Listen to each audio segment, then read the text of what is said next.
білдіретін бір. Армысыздар, қош келдіңіздер, қайдеріңіз қалай?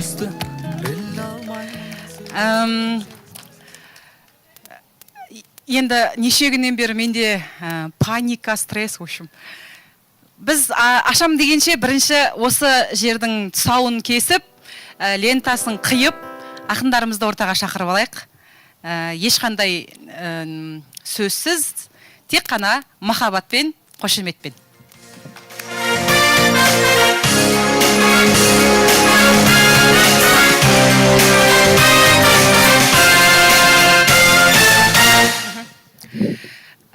Бұл қыздар сәл былай қарай тұра тұрыңдар, айтып жібергім келіп кетті енді.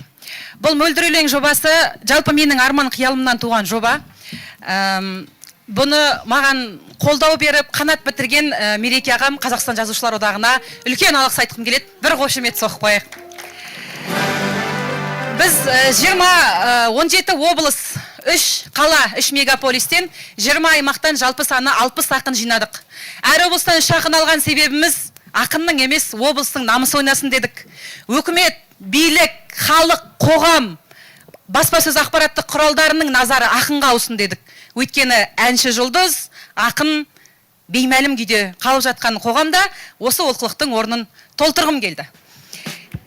Келесі себеп ақындардың өлеңімен, поэзиямен жүректерге махаббат, Алматының аспанына тағы да бір тамаша кеш сыйлау болды.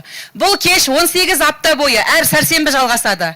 Осы бүгін Қарағанды облысы мен Павлодар облысы сайысады. Келесі сәрсенбі Астана қаласы мен Жетісу облысы сайысады. Осылайша біз 20 командадан 10 қалдырамыз, 10-нан 5 қалады, 5-тен 2, 2-ден 1. Сол жеңген жеңімпаз 3 миллион ақшалай жүлде, ал ол жеңімпаздардың облысы мөлдір өлең ауыспалы статуэткасымен марапатталатын болады. Статуэтка 100 грамм алтын, 3 карат бриллианттан құйылған.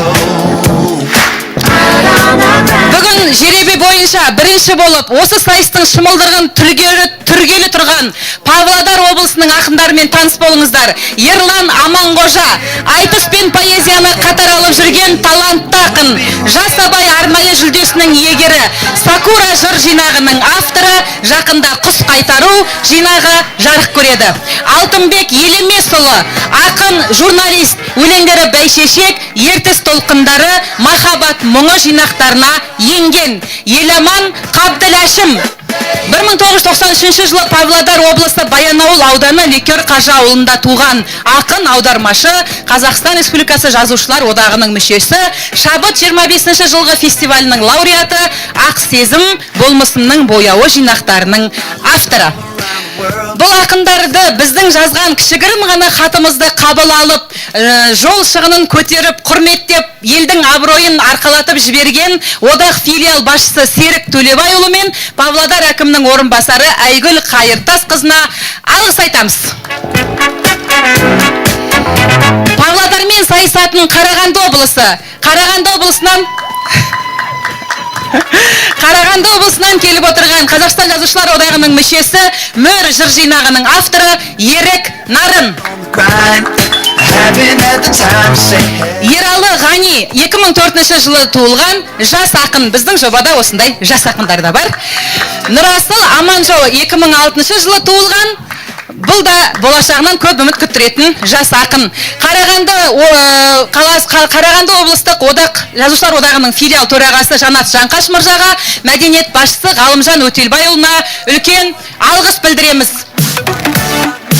Ал енді ақындарды орнына жайғастырмас бұрын ортаға Бейбіт Сарыбай, Қазақстан Жазушылар одағының басқарма төрағасының орынбасары, ақын, журналист, Фейсбуктағы әңгімелерін сатира деуге де болады. Ерлан Жүніс, ол кісіні қатты көп мақтаудың қажеті жоқ, ақын. Классик.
Әлі микрофондар жөндеп жүр.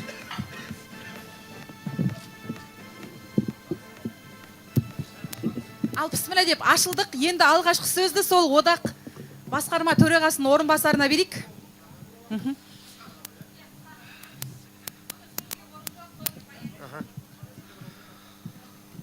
Ал құрметті достар, оқырмандар, өлеңді жақсы көретін, әдебиетті жақсы көретін бауырлар, осында бір керемет жобаны, ақындарды, қазақтың өлеңін сыйлап келген баршаларыңызға қош келдің дейміз. Мынау бүгінгі мөлдірдің қиялынан туған, уақытында, қаржысында, жүрегінде, жанында, жүйкесінде арнаған, қара жұмысында істеген, бір өзі жүріп, Қаршатай қыздың осында үлкен дүниені өмірге алып келіп жатқаны, бұл шын мәніне келген кезде қуантады. Сондықтан мөлдір ғұмырлы болсын, қазақ өлеңі жасасын, поэзиясы жасасын, сол қазақ өлеңіне халық қадірінше қызмет етіп жүрген ақындарымыздың әрқайсысына ақ жол.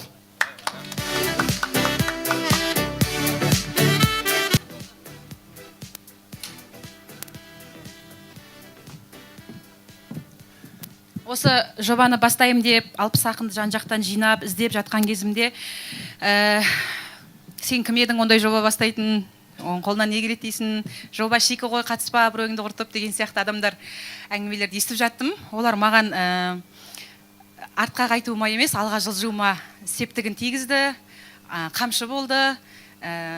Осыдан 1-2 күн бұрын қиялмен, арманмен жасаған кезде, ойланған кезде бәрібір керемет сияқты болып көрінеді. Мен жүрекпен, махаббатпен бастадым бұл жобаны.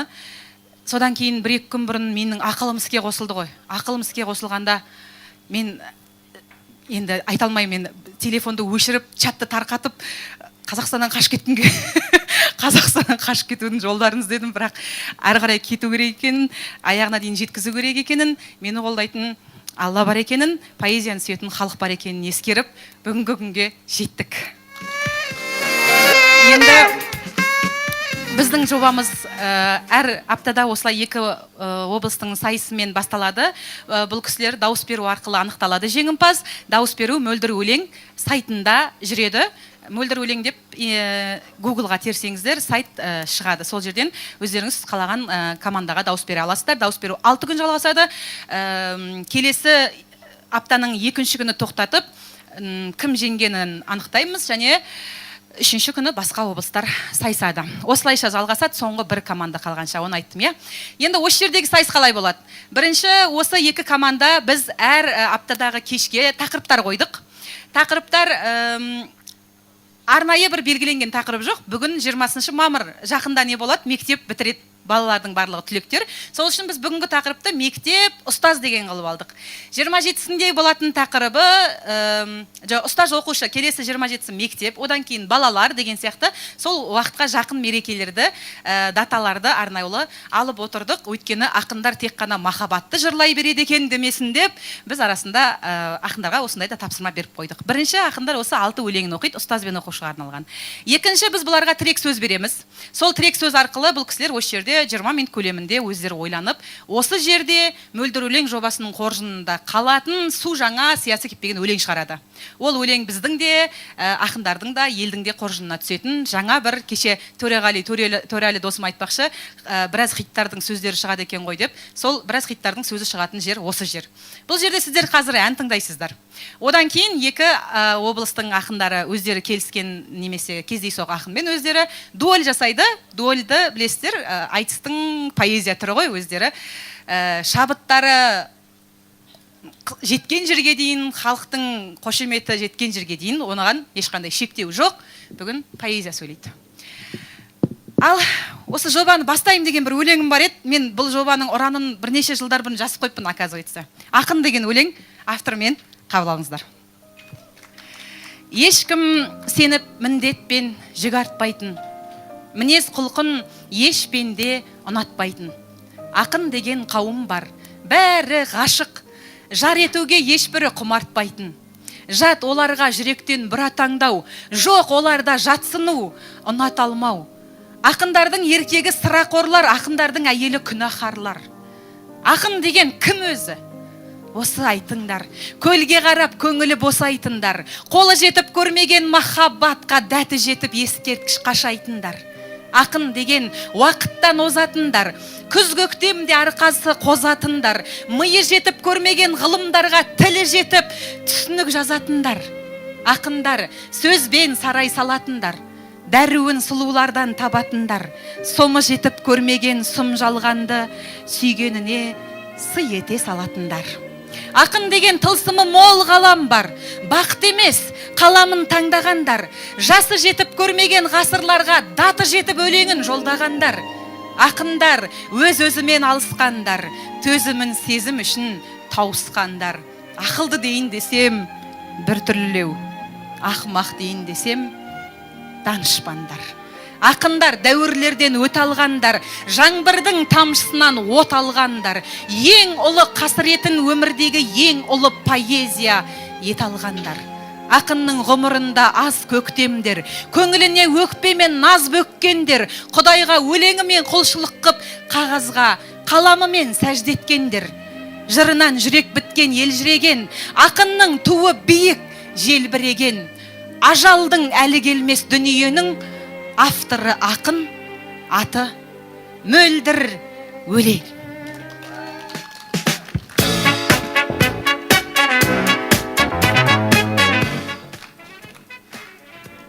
Әрі қарай поэзиядағы жүрсін көкем құсап өзім өшірде отырып алып жүргізетін болып шештім.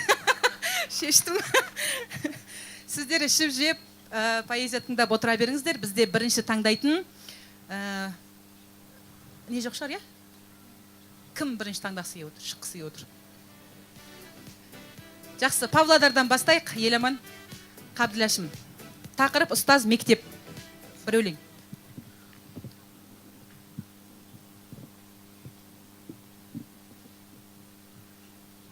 Қазір бір тармағы қалды, жазып тейміз, сосын оқиын. Иә. Иә. Иә.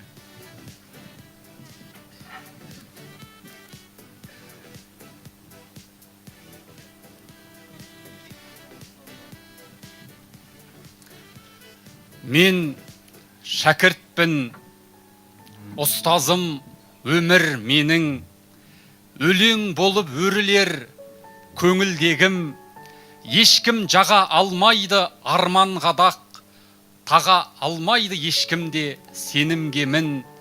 Мен шәкіртпін, ұстазым махаббатым, аталады сезіммен қатар атым, мейірімнің жұлдызы, үміт қыздың жүрегінің төрінде жатады ақын. Мен шәкіртпін, ұстазым, қалам сабым, армандардың ішінен табам сағым, жүрегімді дүрсілден жаңылдырмай, жетелейді алға тек жанаң сарым.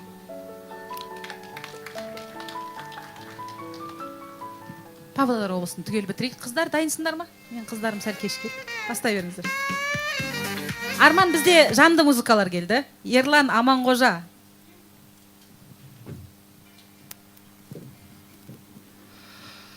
Армысыздар, поэзия жанкүйерлері, мөлдір өлеңді, мөлдір әлемді сүйетін қадірменді жыр сүйер қауым.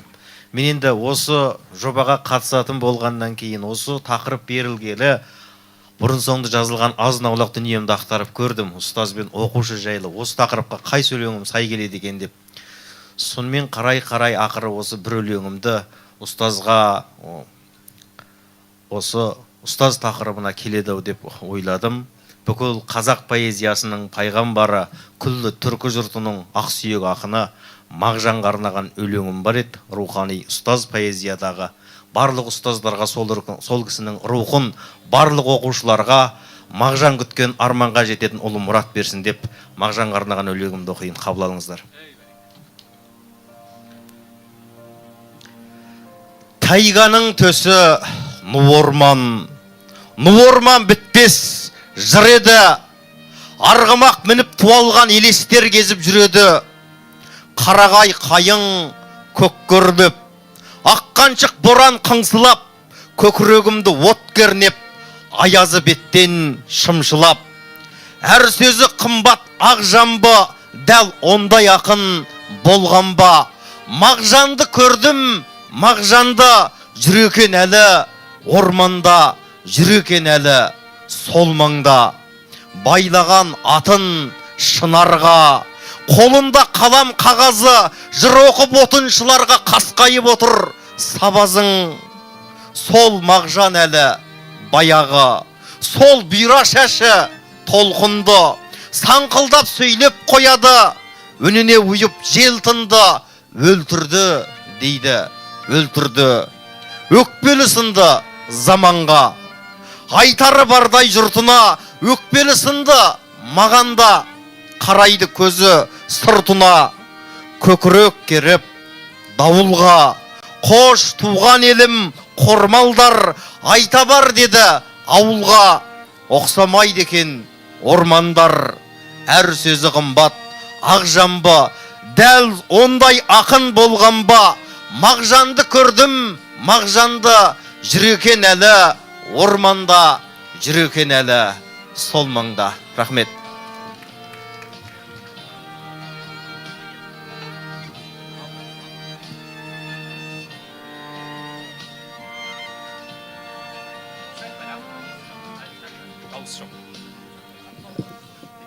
Қайырлы кеш. Бұхар жырау мәшһүрі бар, әдет ғұрып дәстүрі бар, арқаның алтын тәжінде арқары бар, қасқыры бар. Ертіс баян өнерінен дұғай сәлем. Бүгінгі жыр жәрмеңкесі құтты болсын, қайырлы болсын. Бізде Ерекеннің жаңағы Алаштың ардақтысы Мағжанға арнау оқыса, біз енді ұлт реформаторы, ұлт ұстазы Ахмет Байтұрсынұлына бір арнау өлеңімізді оқып берейік, қабыл алыңыздар. Алфавит деп аталады. Атамыздың атлар алдындағы монологы.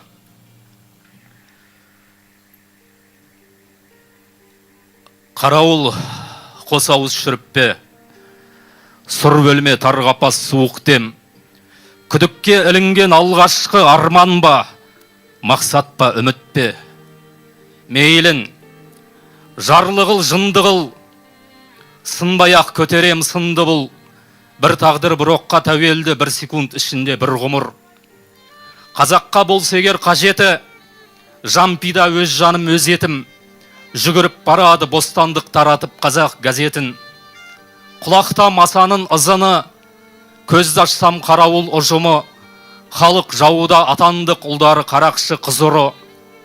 Қарауыл, қарауыл атшабар, сатылып кеткен бе ақшағар, хат енді құтқармас жазылған патшаның атына патшағар. Қазақты түсінсін ол қайдан, сол үшін бұл тұрыс сол майдан. Кеш құрым естідім он есі торғайдың шырылын торғайдан. Естідім, ал енді ұғып көр, үкім бар, үкілі үміт бер. Тәңірім ойымда оянсам шүріппе сұқсаусақ суық тер. Қолымда жолымда арқанит, барлығын көтерер дарханиқ.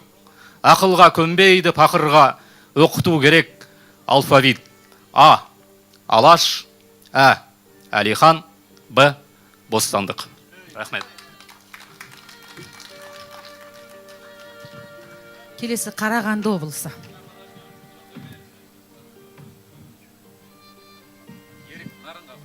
Армысыздар.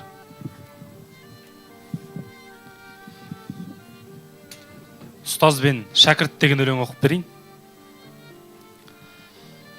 Туған жерін толқытады, таңбадай ақ табандар. Әр қадамға сүйсінеді ескерткіштер, алаңдар. Көшелермен көш түзейді мектепке, жарқылдауға жаратылған жанарлар. Жанарлары жұлдыз бәлкім, жерге түскен таң атып, шын келбетін жасырады күн алтынға жалатып. Олар елдің бір-бір шолпан жұлдызы, жол көрсетер түнде жарық таратып. Қорғау керек жанарларды, шырпысынан пасықтың, назарынан ұлтандардың, тозаңынан жасықтың.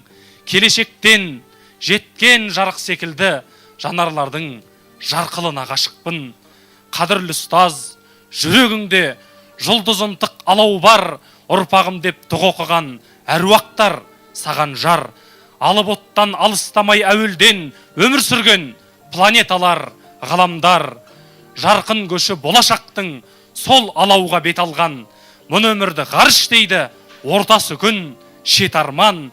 сосын тағы мектеп дейді бір үлкен, жалыны жоқ, қайратсыз жан ек алған. Ақылың дән, білім тамыр, тамырсыздар құлайды, тамырымен терең бойлап таниды адам Құдайды. Табыспаса сендегі жер отымен, жұлдыздарда мәнсіздікке құлайды. Есіл елдің мұратына апаратын түрліз бар, сол үшінде аспаныма керек жарық жұлдыздар.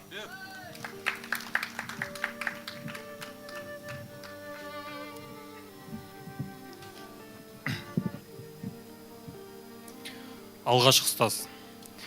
Ақылжың болып кететін жақының да көп, додаға түссе қысатын тақымын да көп.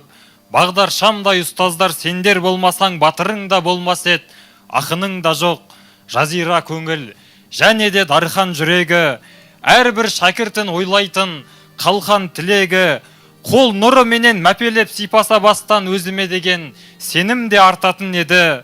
Әріпті де сен таныттың әліппені де, темір қазық боп табылдың бағыт беруде, алтын тәжіңді киіп ап, көктен түскендей қолшамы болып шәкіртке жарық беруге, құлыншақтарды өсірдің жетегіңдегі, ұлылығыңды айтып мәңгілік өтемін енді, сен алатаусың, шыңыңа қарап тамсанып, қарағайын болып тұрмын мен етегіңдегі.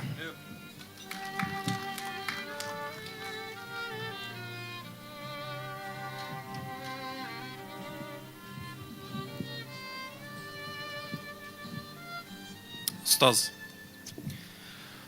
тасқа тарих жазғандай, тақтаға шимай, пыраққа мінген тигізіп параққа қалам, тәжі алтын болған мен таққа да сыймай, ұстаз жүрсе тағдыр да талаптан алам. Сайрамаса сана деп сарқылады үміт, ойғамаса басыңа жол ашады көп, қалпына бір түс алмай талпына біліп, шәкірт жүрсе ертеңнің болашағы боп. Өміріндегі өрлігі мен ерлігінде, адамды адам етуі бараң сағаны, ұстазының ұсталық шеберлігінде, кертігіне түзу боп қаланса дағы, әне бөлек әлемдей әрісті өтер кім, қаншама тоңдың сол әлем қаншама күйдің, көркем шіркін көшіні Аристотельдің әзиз мәңгі есімі Әл-Фарабидің. Бір ағын еді оқушы, бұлағым еді, қалайды хакім болғанын қалайды ғалым, сарай болса хан аңсап тұрады үнемі, абай болса адамзат, абай мұғалім. Ғұламамен ғұмырлы ғасырды аңдадым, сия-сия өшпейтін өткен іздері, толқын сынды жағаға тасыған бәрін, келешек деп аталған көк теңіздегі.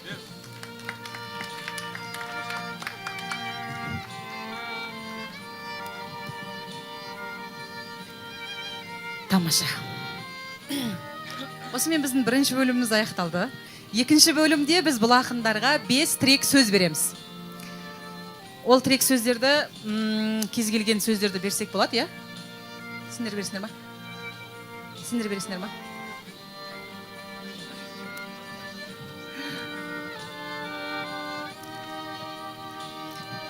Микрофон не болғанда мен сіздердің жандарыңызға баратын едік. Бүгін біздің арамызда бір таныстыра өтейінші, Қазақстанның жарық жұлдызы, әнші Динара Кемелхан. Орныңызда, бір тұрып қойыңыз. Ақындарды айттым. Нұргүл Маулина, менің ақын әпкем, жанашырым, жақыным. Марта Төлепберген, дәстүрлі әнші. Гүлнұр Нұрасыл, ақын, сазгер. Бибігүл Тілеболдина, айтыскер. Айора, Аймира Аман, әнші. Екеуіміз де тірі қалдық дейтін осы қыз десей. Тағы да басқа осы жерде жай адам жоқ негізі. Барлықтарыңызға рахмет, барлықтарыңызға бас ием. Мен жалпы бір қызық болып тұрғаны осы жерде не болатынын білмеймін, ақын, алпыс ақын жиналып алғанына, не болатынын білмейсіздердің кеп алғандарыңызға арзан бар ғой, әуел алла. Не болатын? Өзім қиялымдағы нәрсені, жаңа миымдағы ақшаларды голдқа түсірамай әуре боламын ғой, сол сияқты. Миымдағы нәрсені мына жерге шығарам дегенше біраз күш жұмсадым енді, соның қасында бүгін сіздер куә болып отқандарыңызға мың рахмет, бас ием. Аллаға шүкір. Біздің бүгінгі кеш қонағы Кеңес Әлімжан, сәл кешігуіне орай ортада Гүлнұр Нұрасыл анамның жаққан ошағы әнімен қабыл алыңыздар. Әрі қарай ұнап атса жалғастыра береді. Тақырыптан жақсы тірек сөздер. Анам жаққан ошағы, ана Так. Қалам. Бибігүл бір сөз. Ұстаз. Ана. Ұстаз айтылып кетті. Кемпір қосақ. Жазыңдар. Ұстаз, қалам, кемпір қосақ. Шаттық бір сөз. Махаббат.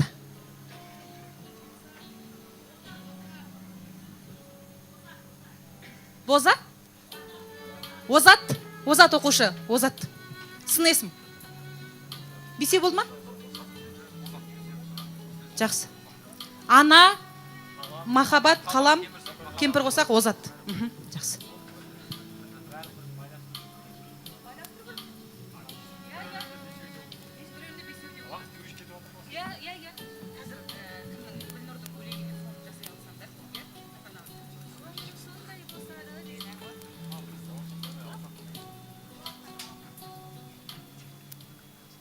Менің бір ғана шақыруымды қабыл алып, осыншама журналистерді, операторларды жіберген Қазақстан ұлттық арнасына, 31-ші арнаға, Хабар арнасына, 24 деген канал бар, Абай ТВ каналына, Алматы ТВ каналына, барша баспасөз ақпараттық құралдарының өкілдеріне өзімнің атымнан, халықтың атынан, жазушылар одағының атынан, поэзияның атынан алғыс айтамын.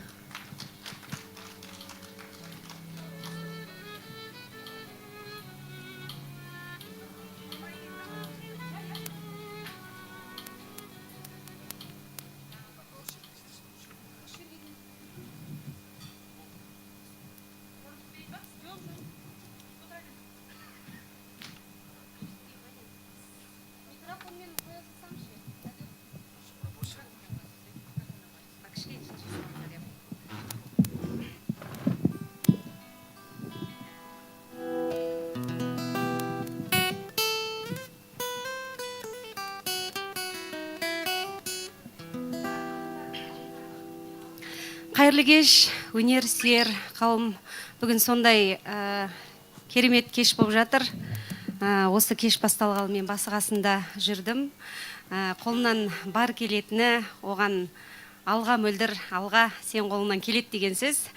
Көпшілігіңіз мөлдірге сондай сеніммен келіп отыр деп ойлаймын. Қазіргі орындалатын ән Оралдық мұнайдар Балмолда деген ақын ағаның сөзіне жазылған өзімнің әнім анамның жаққан ошағы.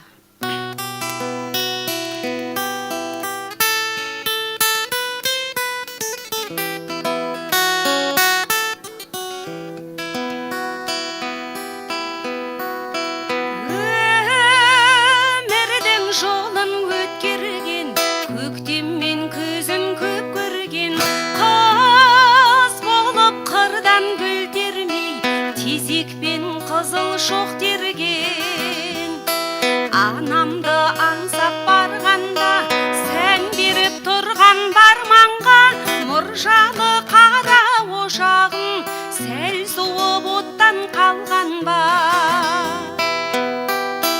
көңілім сондай босады жылуын бізге тосатын қазаны оттан түспейтін қайтып өшпейтін анамның жаққан ошағы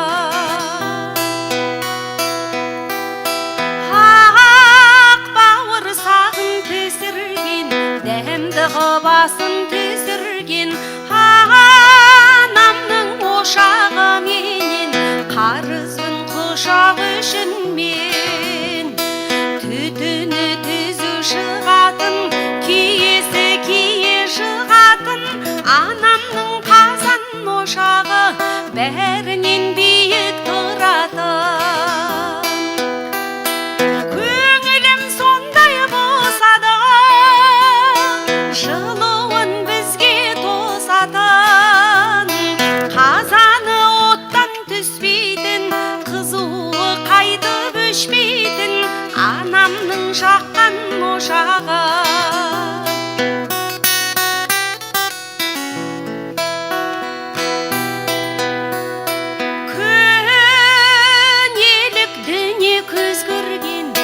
өшірмеймін деп сөз берген тезегін қалап аузына от жағып жатты ақ жеңген айналып қалып қана кетейін, қадіріңе қайтып жетейін. Жеңешем асы піскенше ән салып күйім шертейін. Көңілім сондай болсады, жылуын бізге тосатын. Қазаны оттан түспейтін, қызуы қайтып өшпейтін анамның жаққан ошағы.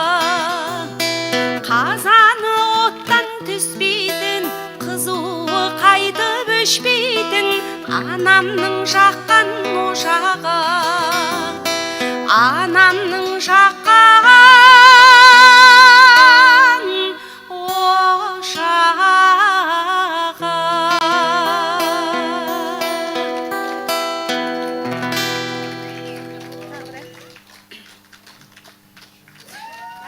Бүгінгі кештің құтқарушысы сахнада көптен күткен Қазақстанның жарық жұлдызы Кеңес Әлімжан.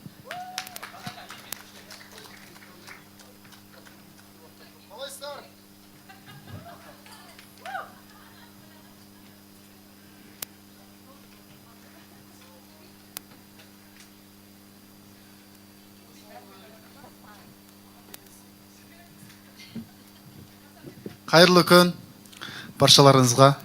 Бүгін осындай әдемі керемет атмосферада отыр екенсіздер. Күндеріңіз сәттілікке толы болсын. Мөлдір айтпайтын бүгінгі осындай әдемі өлең шумақтарынан құралған кеш құтты болсын. Мөлдірге бір қол ұрып қошемет көрсетіп қойыңыздар. Әр күндеріңіз тек жақсылыққа, берекеге толы болсын. Біз енді өзі өлең жазатындар десе, ақындар десе, мен бір бүйрегім бұрып тұратыны, ол өзіме үнемі дәлел, өзіме анық, өзім үнемі сол қолдан келгенше бір осындай бір ортада көп адамдар отырса, ол жерде ақындар да отырса барып, ақындардың қасына барып, сазгерлердің қасына барып отыратын менің әдетім. Сондықтан да бүгінгі ақынның кеші құтты болсын.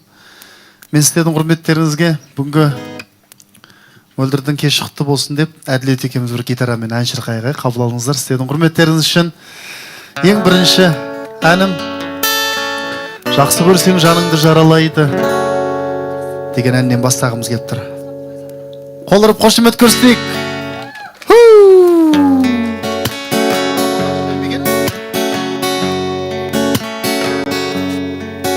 Қандай жұмақ жүрек ол, қандай мекен, жүрегімді адамдар алдайды екен. Басыңа қонған бақыт бұйырмаса,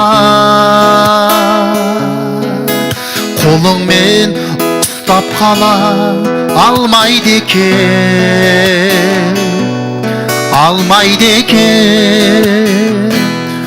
Жақсы көрсең жаныңды жаралайды, жаралайды жаным, ол жарамайды.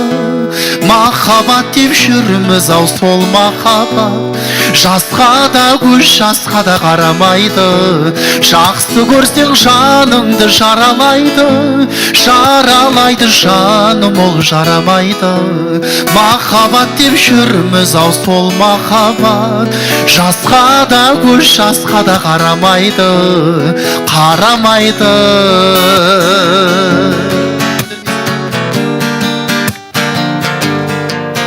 Басыда басқасыдан тез көшеді, бөлек еді, ол бәрінен ерекшеді. Оның да өз қалауы болады ертең. Менің де өз адамым кездеседі,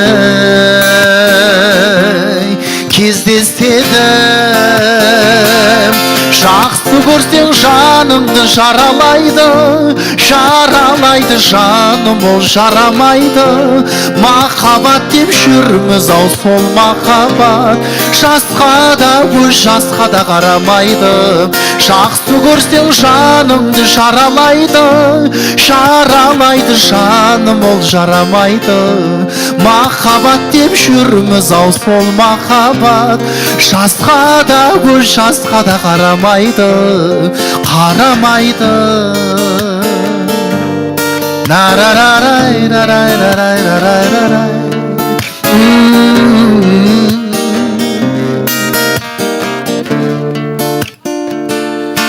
Қарамайды.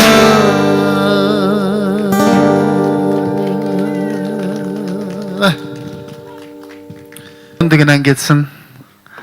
Қаттырақ қол ұрып қошемет көрсетіп.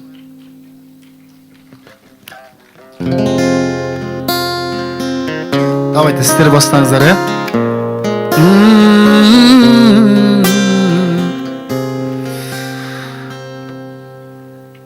Жарық түн, жарық түн, жарықтығы осындай ма тамұқтың, жұлдыз болып ағып түскен аспаннан, сенің ғана көз жасыңа қанықпын. Жұлдыз болып ағып түскен аспаннан, сенің ғана көз жасыңа қанықпын. Бірге екеуміз неге сонша жүрегінің тыңдамайтын ақылы, жер бетінің ақымағы екенбіз.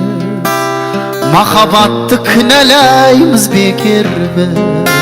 Екеуміз неге сонша махаббатқа бөтенбіз. Жүрегінің тыңдамайтын ақылы, жер бетінің ақымағы екенбіз. Махаббатты кінәлаймыз бекер біз.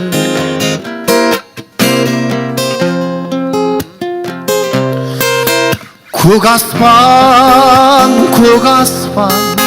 бір басыма бақта сорда таласқан, сынық айдың сәулесіндей үмітпен тағдырымды іздеп жүрмін адасқан.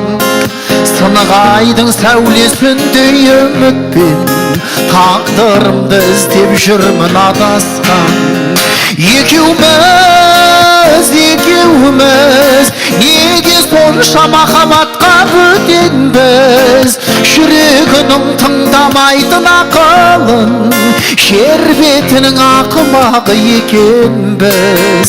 Махаббатты кінәлаймыз бекер біз. Екеуміз неге сонша махаббатқа бөтенбіз. Жүрегінің тыңдамайтын ақылын, жер бетінің ақымағы екенбіз. Махаббатты кінәлаймыз бекер біз. Махаббатты кінәлаймыз бекер біз. Махаббатты кінәлаймыз бекер біз.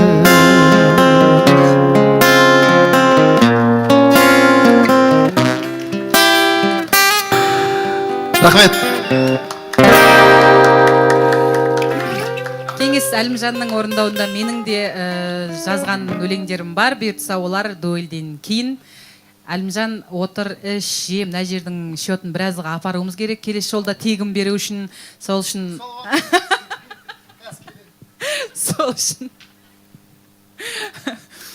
кәдімгі өздеріңіз отырғандай аяқ жағынан счет төлеп, бақытты болып, ән тыңдап, поэзия тыңдап қайтыңыздар. Келесі жолы да бізде әлі 17 апта бойы болады.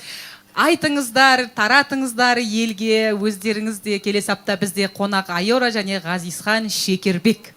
Ғазизханның орындауындағы мен сүйсем сүйемін деген менің өлеңім орындалады. Және Астанадан келетін Айдана Сегізбаева деген біздің қатысушымыз ақын, сол кісінің сөзіне жазылған екеумізде тірі қалдық дейтін Айораның орындауындағы ән орындалады. Келесі кеш бұдан да күшті болады, өйткені Астанадан 3 қыз, Жетісудан 3 жігіт. Бүгін екі жақта 6 жігіт болғаннан кейін сәл қызық емес болып тұрған шығар сіздерге, бірақ келесі жолы одан да қызық болады.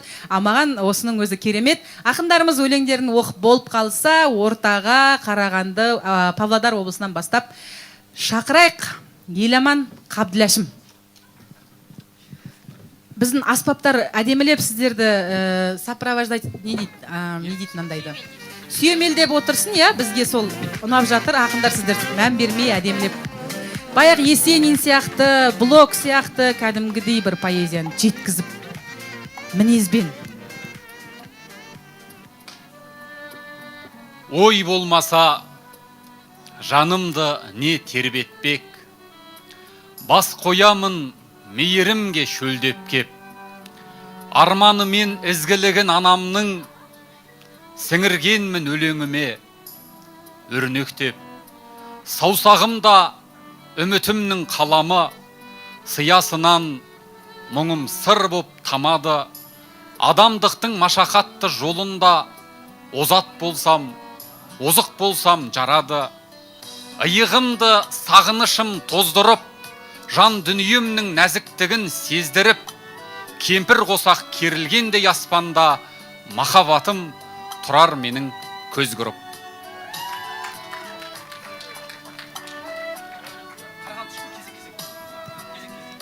Жақсы, келесі Қарағанды Ерік Нарын. Біздің берген үш сөзіміз, Еріктің микрофон жөндеп жеріңдерші, жігіттер. Арман, бізге берілген, жігіттерге берілген 5 сөз: ана, махаббат, кемпір қосақ, озат, қалам. Дүйім жұрттың алдында бір мінәжат жасағандай болдық. Бірақ дегенмен бір ойдың ұшқыны, байқаудың шарты болғаннан кейін. Мекендеткен сөз қаламын күйелін, жаратқаннан маған берген сый едің. Мән дарытқан ұлы дархан ғұмырға, қасиетті қалам сені сүйемін. Ардақтадым жан анамды өлеңмен, сол бір сәтте жауһар жауды төбемнен. Нөсерден соң кемпір қосақ туғандай, сен арқылы өмір нұрын көреммен. Кемпір қосаққа жүрекпенен қарайық, көк аспаннан жан ләззатын табайық. Шаша салған тәңір ұлы суретші, махаббаттың бояу мағажайып. Өмір десе ақындардан қалған де, шаттығы да қайғысы да алуан де. Сұлулыққа көмкерілген ғаламда озат болып тірлік кешсең арман не.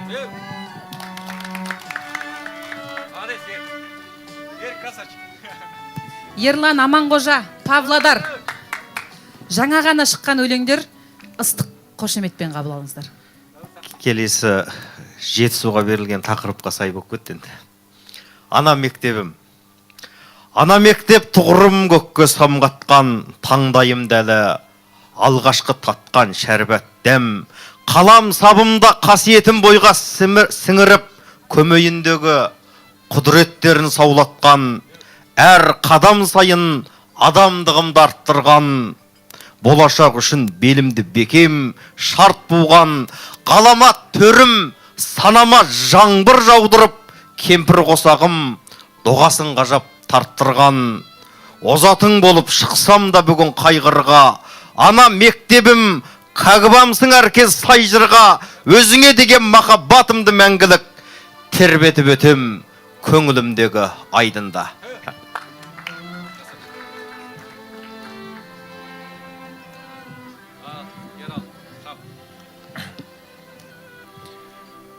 Ұранын іздеп үнсіз қалада, жұмағын іздеп мүмін жыр. Сезімдер тағы құнсыздана ма, онсыз да бәрі бұлыңғыр. Кеңпейіл болмай даламдай өрен, жаман болғасын жоламай өлең. Оқы деп ауыл орысып еді, озат шәкіртің болалмай келем. Анамның ашық әлі құшағы, мейірім және бал мекен. Аспан мен жерде сағынысады, табысар шағы бар мекен. Көңілдер әсте, суыған шығар, көрмейміз жылы шырайды. Нөсердің дағы сыры бар шығар, ашалмай бірақ жылайды. Кемпір қосағым мұқият ұғар, тербейді таңның самалы. Қаламның қанша құпиясы бар, жасыру ғана амалы. Қайран бақ құсым, қарамай кеткен, ізіңде қанша түн өлді. Жарқ ете қалсан ажағай көктем, баладай күтем өзіңді. Көңілде келіп оттың көлемі, жаныма жылу бермей жүр. Аспанға ұшып кеткім келеді, махаббат төмен келмей жүр.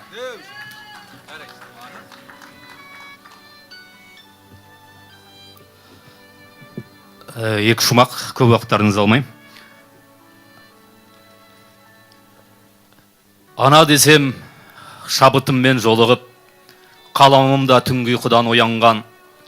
Менің сізге махаббатым төгіліп кемпір қосақ түстерімен боялған. Қоңыраулы қоңыр түсті күйгеніп, жаулығының ұшына кеп байландым. Мен анамнан бұл өмірді үйреніп, озат оқушысына айналдым.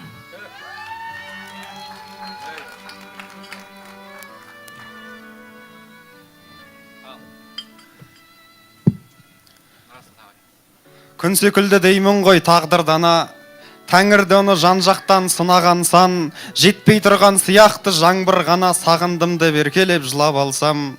Ұлым дөмен ұлығы ұясында, қала кездім секілді жанар аспан, қолымдағы қаламның сиясында анамның үміті тұр араласқан. Анама дәл мен жазған жыр күмісті, алтын деуге қорқады қаптаған көз, кемпір қосақ сияқты түрлі түсті, күй көшірген жаным деп мақтаған кез. Махаббаттың ұлысы анаға кен, озат ұлың болмасам кешір мені, еске түсіп болғанда қала бөтен табананы тағдырлы пешіндегі, тектілікте болуға армандағы, жеткілікті жетуге сенімде құр, ең ұлы ақын ана екен жалғандағы, үлкен өлең әкелген өмірге бұл.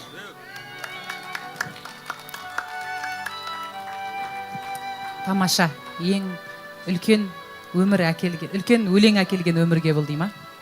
Күшті. Ана аспанға ұшып кеткім келіп жүр, махаббат төменге түспейді деген күшті. Келесі жобаға көп сазгерлер шақыру керек болды. Мен де өлең оқып кетсем бе екен. Ал ақындардың дуэліне кезек береміз. Қарағанды облысы мен Павлодар облысының дуэлі. Ортада өздері таңдағандар ал.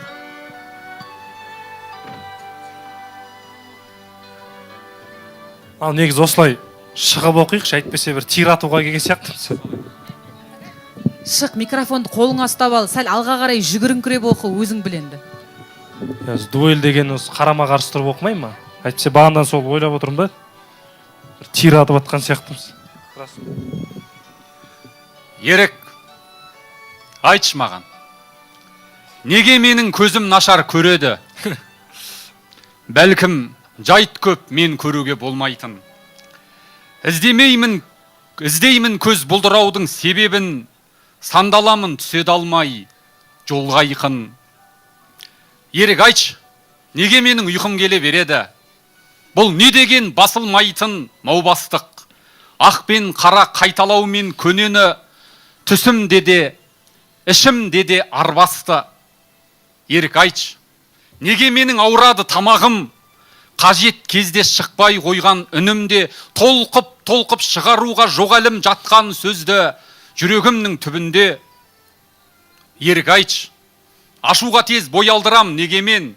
Бала кезден болдым неге жасқаншақ? Іркілемін, тартынамын, бөгелем, кеп тұрса да бәрін қайта бастар шақ. Бірақ нені қайта бастар ем?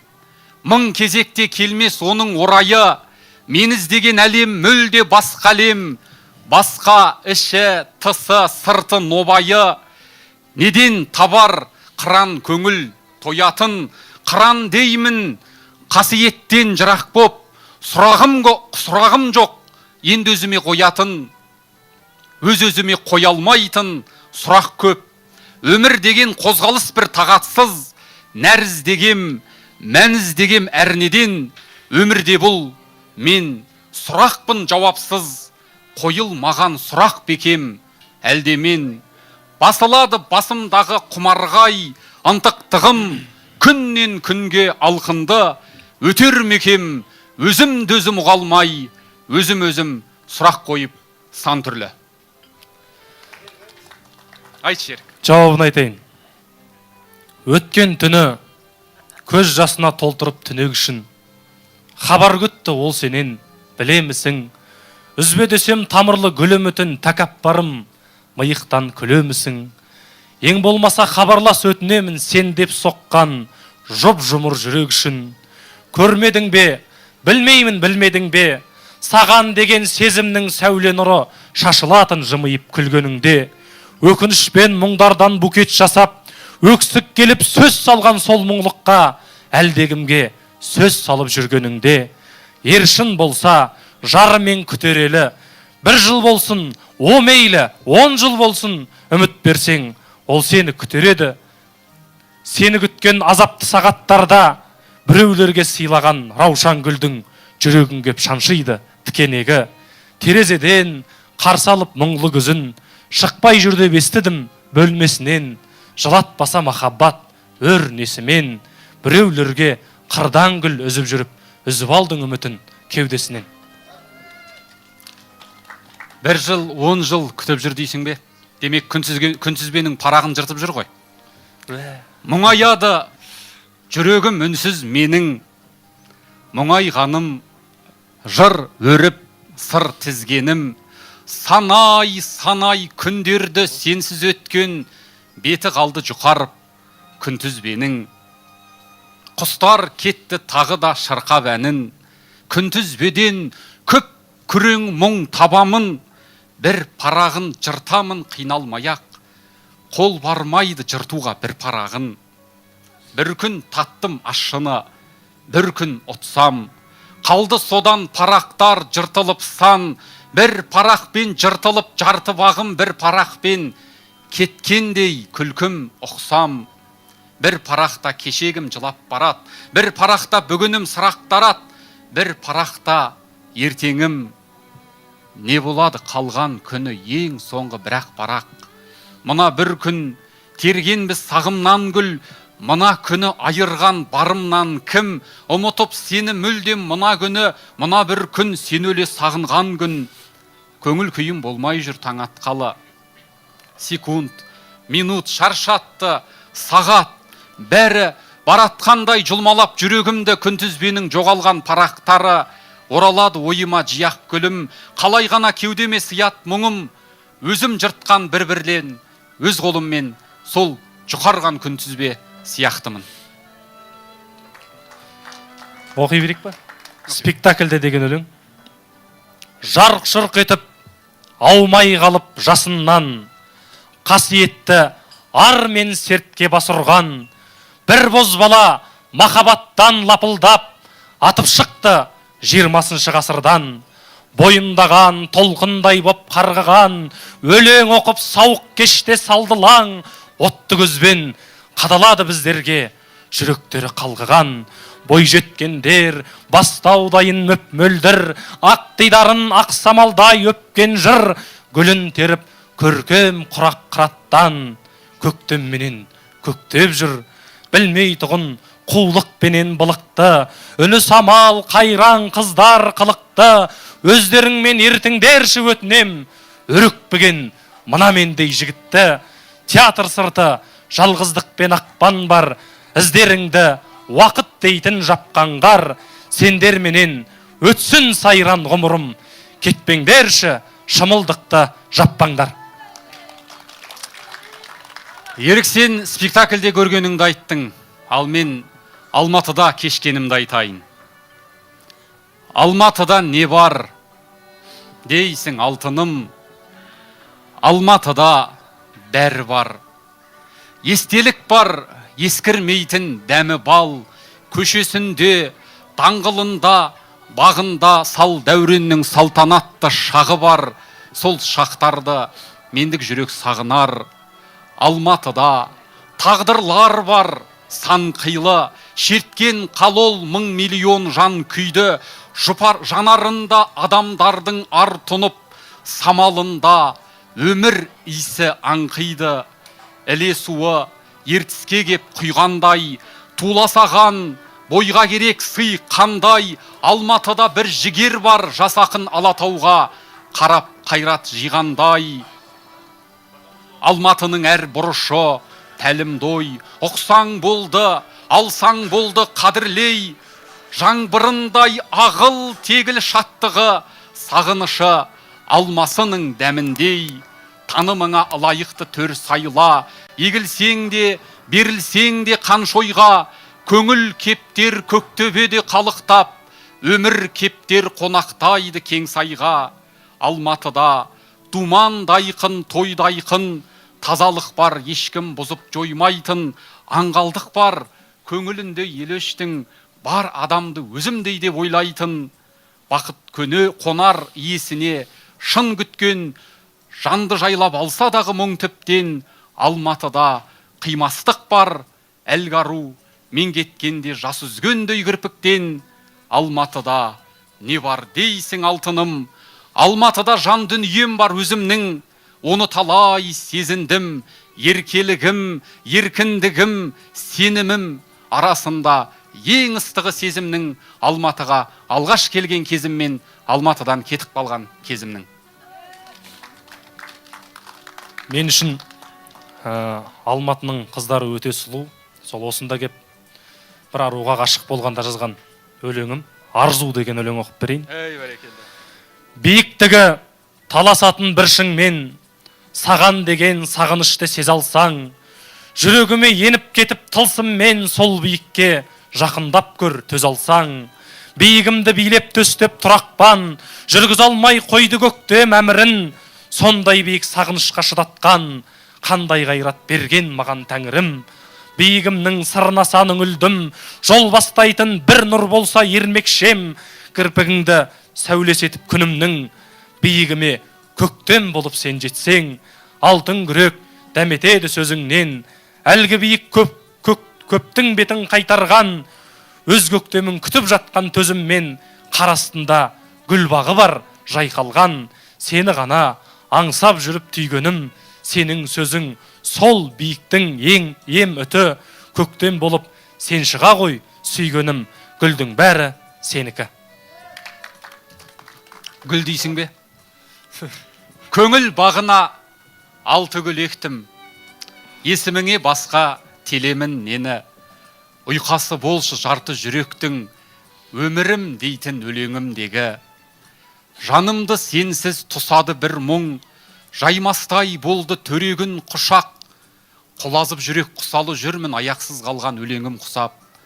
Сезімім сенсің, көңіл бір сенде, түсімде ғана тілде саламын, өзіңсіз шалқып өмір сүрсем де, сезімсіз қайтып күнге шаламын. Мас қылып бітті тәтті мұң деген, жүрегің сенің жырдың пейіші, жанарыңдағы пәктігің менен, тамағыңдағы нұрдың иісі аңсатты еркем. Сағындым сені, жүрегімдегі күймәлім саған, періш тораған жаным гүл шоғы, аяла мәңгі сыйладым саған. Сен тарту етші сезімді балдай, алдын ешкімнің төмендемейін, қарашы маған көзіңді алмай, қарашығыңнан өлең көрейін. Мен түйіндейін осы. Ұзақта болса бір өлең оқып берейін. Әуел баста деген өлең. Алыс-алыс миллиард жыл бұрын, сыйғыз алмай жанай қайын мұңлы үнін, өз өртінен жарылыпты бір ғалам, өз мәнінен жаңылыпты бір ғалам, жазылыпты жазымыштық заңдылық, ұлы өмірге жалғыз үміт қалдырып, бастап беріп ұлы майдан шырғалаң. Сол ғаламның өрті қашан басталды, кеудесіне қашан алғаш жастамды, ақын болып ауыр ойға түстім де, жер дейтұғын планетаның үстінде, секундқа да тоқтамаған күресі, қан мен сордан құрғамаған дүресі, тізе бүккен артық туған күштіңде, арпалысқан егіз туған қайғырман, қажыды ма ішіндегі майданнан, жасады екен қанша миллиард жыл ғұмыр, бұл адамзат естімейтін сұр күбір. Ілгеріде неше ғалам жарылды, қай жұлдызға таңылды, дидарына қай пішінде күлді нұр. Қуат алған бір өлімнен бір өмір, солай дейді Құрандағы сүре жыр. Ол да бәлкім жарылыстан жаралған тағдырлардың бастаулары саналуан. Өмір үшін майдан ашып түнекке, сынықтары айналған ау жүрекке. Әлім сақтан не бір ұлы бар арман, сол жүректер кеңістікке шашылған, әуелден ақ махаббатқа басырған, махаббаты сызып берген шеңбермен, сәтін күтіп миллион жыл сенделген, махаббаттың деміндей ақ сарыннан, сәт жаңылмай бірін бірі сағынған, қандай ұлы үміт екен дем берген. Тасып сүйдік өзен мұхит теңізді, көріністеп ең ғажайып ең ізгі, сүйдік және шөл аңсаған бұлттарды, бұлтқа жанар дала болып сұқтанды, бәрінің де бір бастаудан ғұмыры, тіршіліктің желбіреген тұлымы, бастаулардан таңда гүлге шық дамды. Махаббаттың осы болар бастауы, пенде көрмес ең тереңі асқары. Махаббаттың осы болар ең ыстық, бар қалауын заң деп білген кеңістік. Пенде білмес шыдамдылық табанды, құдіреті жарататын ғаламды, шарттарына тумай жатып келістік. Түйсігімен көкті сүйген ақындар, көпті түйген данышпандар, ақылдар, ғашықтарды егіздейді жұлдызбен, кездеседі жүрсе дағы түрлізбен. Жан жағынан арбасада алаулар, сәті туса табысады адамдар. Күн махаббат барар жолды білгізген, жұмыр жүрек тау кеудеңде текті шың, сол ғаламның бір сынығы деп түсін. Жердің бетін кезер бәлкім ғарыш деп, сыңар оның шыр айналар алыс көп. Қауышады түптің түбі бәрібір, бұлжымайтын ұлы ғалам заңы бұл. Уақыт қана апарады ағыс боп. Өмір деген жүрегіңнің сапары, сапарында шығар даңқы атағы. Жүрегімен ұғысқанда адамдар, асығады ғаламдарға ғаламдар. О махаббат барлығының бастауы, жер шарының сенсің түнгі аспаны. Шіркін-ай. Еріп кеткен қаншаның қарш өмірі, сетінеген талайдың бар сенімі, тастамайтын, сатпайтын, жоғалмайтын неменекен адамның жан серігі. Көкейіме кептелді сұрақ талай, өз ойымнан қонамын жырақ қалай. Сақтай алды әдеппен жан ибасын, ұятының шегінен кім аттамай. Ауадыда тұрады өткен кесім, естеліктер жалғанда жоқ теңдесің. Осы қазір тулаған іштегі сөз уақытында айтылмай, тек көлмесін. Жүрген жол, түскен ізін кім аңдамақ, көз емес, көңіл алды тұманданат. Өзім жақыннан тани алмай, өз-өзіме алыстан тұрам қарап. Кезіп сенделіп санғыр доймен, арасында дүрмектің қалдым қоймен. Айнал емес айнадан табалмадым, қай жерде сақталды екен балғын бейнем. Пендемін мен өз көңілін сан қалдырған, тілек үшін болды көп арман құрбан. Жалған нұрдан жаныма жақы түліп өзім оп-оңай алдандырғам. Өмір бойы сезімді кештімнендей, кешкен сезім көнеріп ескіргендей. Жаңғырады жүрегім, өз дауысым есігімнің сыртынан естілгендей. Кейде бойды жасырып қалам бұға, болам кейде тісті де, табанды да. Бейімделдім өмірге, көздің алды айқындала түскендей қараңғыда. Мен не деген қыңыр ем, қырсық едім, өз ішіме үңілсем. Күрсінемін 9-шы қабаттың балконынан, төмен қарап тұрғандай түршігемін. Соңғы оқ болсын, аңсар деген өлең. Жәутеңдей қарап көп белге, елестеп көзге гүлмісін. Жеткізбей қойған көктемге, күндерген алып жүрмісің. Толады білем кейдішің, ақтарылғын кеп ақпанға. Күндерді өтпес деймісің, ғасырлар өтіп жатқанда. Көп күндер көп ой түюмен, жол сілтеп кейде жолсызға. Сүймейтін жанды сүюмен, жатыр ғой өтіп онсызда. Сағынып шықсаң бел бір шың, шын сүйсең байтақ әлем жыр. Көктемің даңсап сен жүрсің, өткенін аңсап әжең жүр. Күндер бар жылдай созылар, жылдар бар өтер бір күндей. Жүрекке бәрі жазылар, шер болып қатып күлдірмей. Күттірдау сонша көктемің, төзімің беке моғалай. Аңсатса бір күн өткенің, қайтер екенсің ботамай, қайтер екенсің ботамай. Тамаша. Мен осы жерде бір дуэльдікпін ғой. Эфир жасап жүрейін.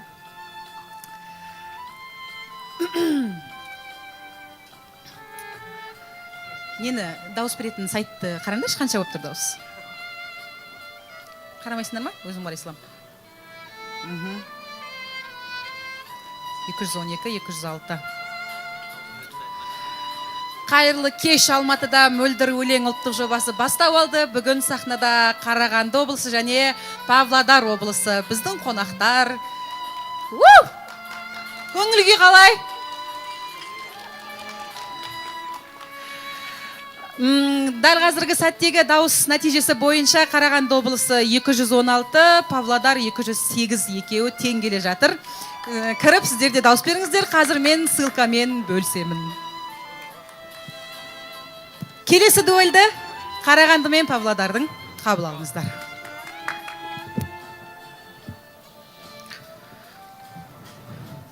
Бастай берейін ба? Мынау Алматының керім кешінде Алматының әдемі арулары келіп отыр. Сондықтан махаббаттан бастайық. Ташкенттен шай алдырып демдеген, сақилардың сақиысың сен деген, ғашығына шай құйдырып көрмеген, Омар Хайям қалай ғана өлмеген.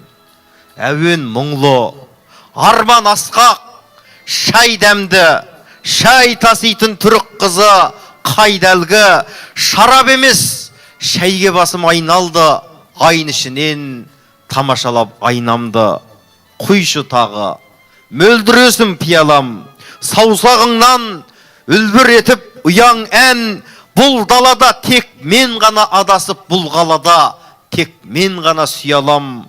Шайме мұнау нұрын қосқан көзіңнің, жүрегімнің қаны шығар өзімнің, махаббаттың көнбейтінін түсіндім, махаббаттың өлмейтінін сезіндім. Сам жамырап, жартыланып туған ай, сәл тағдырлы сен тағынған сырғадай, жазбай танып күлкімдегі қайғысын, даяшының аяп қарап тұрған ай, қош қалқатай, болмас сірә енді өкпем, сендей жанды таппасам да жер көктен, шақар сыйлап, шарап ішіп, шайдаңсап, шөлі қанбай кеткен жалғыз мен деппең. Махаббат туралы оққан бір түрлі екен аға екеуміз. Екеумізге таңсық емес қалада таныстық біз, қол бергендей біреуміз. Қарындас пен аға болған араға бөтен сезім кірмесін деп күлеміз, бірақ бәрін білеміз. Сені көрсем есім танып алыстан, сезім күрес, санам шайқас алысқан. Жақынымнан қызғанатын болыпты ішімдегі арыстан. Сайрайтұғын бұлбұл да бар ішімде, төзім керек саған жету үшінде. Күбір атыңды айтам сан рет бүгін, тағы көру үшін түсімде. Сәулелермен шағылысып көзіме, тағы шыға бердің кезіге. Сен азартсың қолда 30 жарым боп тап болғандай жұлқынамын көзірге. Сені көрсе бұрқынады қаныстық, бұл қалада кешеуілдеп таныстық. Алғаш рет театрда кездесіп сен ақ жейде, ал мен қызыл галстук. Екеумізге танысық емес қалада таныстық біз, қол бергендей біреуміз. Қарындас пен аға болған араға бөтен сезім кірмесін деп күлеміз, бірақ бәрін білеміз. Ендеше басқа тақырыпқа көшейік. Түйсіктерге қонып алған кәріғым, уақыт сыйы бұйырмаған мезгілдей, жасын сүйген жауқазынның жалынын кердеңдейді көз күлмей. Сол туралы жазып алып түнімен, алас ұрып сандалам, сайрамаған құйттай құстың үніне таңдай қағып таңғалам. Ызғар сүйген ермен өңді ернінен, отыр екен бозаң шақтар не күйде, толған айдың дидарына телмірем, терезесі жоқ үйден. Қатқа айналып тасқа тамған қан ізі, мүсіркейді ұяттарды қалғыған, өтеді ұшып келер күннің аңызы, ақиқаттың алдынан. Ерлан аға, біз қай күні жоғалтып алдық екен балалықты, ұшақтың қонғанын тілеп, кемпір қосаққа жүгірген деме, ал қай күні артып алдық екен мына қара жүкті, жыламадық әйтеуір сүрінген деді. Соңғы ойын күні боларын білгенім демен, достарды жібермей, құшақта бұзақтым. Сосын мереке қылып белгілеп күнделігіме де ғасырдан да болар еді ұзақ күн. Айналам айтып, сол күнді сағынатынын, қайталанбайтынын сезімдер сырын ұқтырып, бала күндердің пердесі жабылатынын қатыгез өмір келгенде, шымылдық түріп, түнде де қалып ойнайық кірместен үйге, бозары батпай тұрғанда жарықтар әлі, бәрі де құрып санадан, білместей күйде өмір өз ағысымен алып барады. Балалық жайлайсаң, марқұм әжем еске түседі. Әже, таусылып бітпес көп шаруаң, қызығы барды әр үйдің, асқанды әжем 90-нан, мінезі шығып сәбидің, алыстап ұзап кетпе деп, алаңдап менен жүретін, болымсыз іске өкпелеп, орынсыз жылап күлетін, сапарға шығам, қарайла дейтін сол адам, өлмеңіз әже жарайма, ұзамай қайта оралам. Сарыарқа деген дала бар, естігем, білем, көрмедім. Самарқан деген қала бар, әкем ғой балам, ол менің. Қимайдау мендей еркені, барлығын іштей сезінген, басыма бір көп көрпені отқылап жатты көзімнен. Қимаудың сірә некенін, қиналып тұрып түсінгім, кешірші әже, кетемін дедім ішімнен. Балам, мен түнде түс көрдім, кететін дейсің шалғайға, көре алмай кетсем не істермін, бармай-ақ қойсаң болмай ма? Айтқаным соңғы сол білем, кептеліп тұрды көмейім, кетпеймін әже, болды мен далаға шығып келейін. Барады үміт қайдалып, туған жер түнек түбі кешер деп, тоқымдай бұлтқа айналып құйдымай содан нөсердеп. Келемін тағы, келемін, топырағыңа аунармын, мөлдіреп қалды өлеңім, жапырағында талдардың. Әжем де мәңгі мекенге аттанды, қайтем тағдырды, шақыршы депті кетерде, далаға кеткен әлгүлді.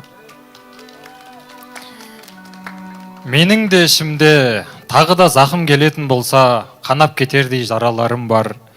Қызығушылығымнан жылап жіберем кейде, әкесі ұрыста балаларына. Кездесу мен қоштасу дейтін екі аялдаманың уақыттың қанша болғанын сұрап кереміз араларында.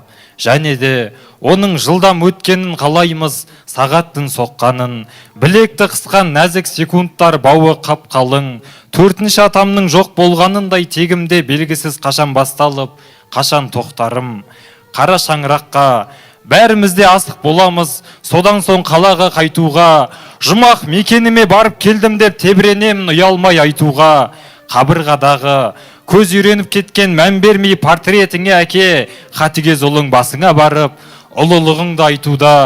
Шүкірсіздігім бекен, келемін әйтеуір шапағатыңа бөленбей, қаланы аңсап кеткенім бекен, сырғи бергенім төмендей, кенже бала боп, ауылға жақын болмағанымды қарашы, суып қалған кофедей көңіл, аяқталмаған өлеңдей. Сен тағы сағынышымды маздатып жатсың, енді ауылды сағындым. Ешкі жұрт элегиясы, моп момақан, хам бейгүнә, тым бейғам. Шығатынын ойламайтын күн қайдан, мал басының амандығын сұрайтын, қияқтанып жаңа туған түнгайдан. Тауып айтса құрдасына бір әзіл, ғұмырына ғұмыр бойы ыразы, күн сап қарап аттандырып артыңнан отыратын, қыр басында құлазып. Керек емес атақ, даңық, байлық бақ, жыртық қоста, қызыл күрең шай дұрттап, белім буып бір тәуекел жасауға, бір темекі бұрап жатып айнып қап. Бір атасы мықты болған, ол даңыз. Аңыз қеріп ерлік дейтін сол нағыз, баяны жоқ, аяңы жоқ есіл шақ, ериді екен ұстағандай қолға мұз. Ат жалында қанат қаққан ертекті, жалғағандар бұл жалғаннан ертетті.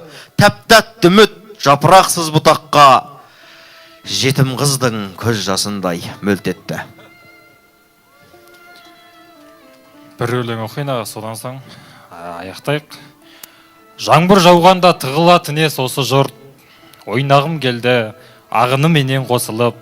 Билесем сосын табылдың әуендеріне кірлі көңілді, тазартып кетсе қос үміт. О жаңбыр, жүрегімді тесіп барады тырсылың, күдіктерімнен жиналған деммен күрсіну, қандай ғажап ет малмандай су боп көшеде сені де жақсы көретінін білген бір сұлу.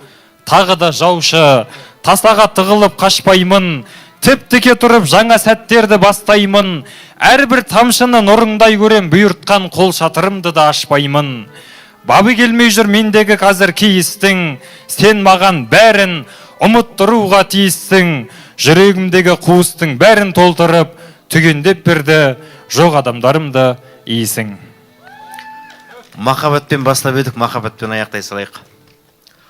Құлай сүйген ақымаққа қонармем, шарап әкел қажеті жоқ бас қудың, сұлуға мәрт сырлас болып омармен, ойсыздарға өлең оқып мас жүрмін. Майханадан масаң қайтқан түндерде туындайда сағынышты нағыз ән, көбелекке құшақ ашық гүлдерге өлмесін деп көз жасымды тамызам. Сенің атың кеудемдегі елік жыр, сырлы бәкал ернімдегі мұңлы құс, жүрегімді жұлдыздарға теліп жүр, қарашығым жұтып алған бір күміс. Бақыттымын дейсің ау барлығына, қарамаяқ дүние тарлығына, қандай күнә жасадың екен ботам, мені жазып қоярдай тағдырыңа. Сейіледі бастада қанша тұман, сенікіндей болса кен болса шыдам. Ет жүрегім езіліп құрып барат жанарыңнан құлаған әр тамшыдан. Талақ қылдық сезімге сене тұрып, қырсық мінез жүректі жеңетім боп, құшақтағың келгені ұлы шыңдық ойламадым дегенің ең өтірік. Тірі адамды сағыну қандай азап, Құдай өзі қойғандай маңдай қасап. Сен ұмыттым дегенім жалған сөзім, ұмытсам ше, ұмытсам қандай ғажап.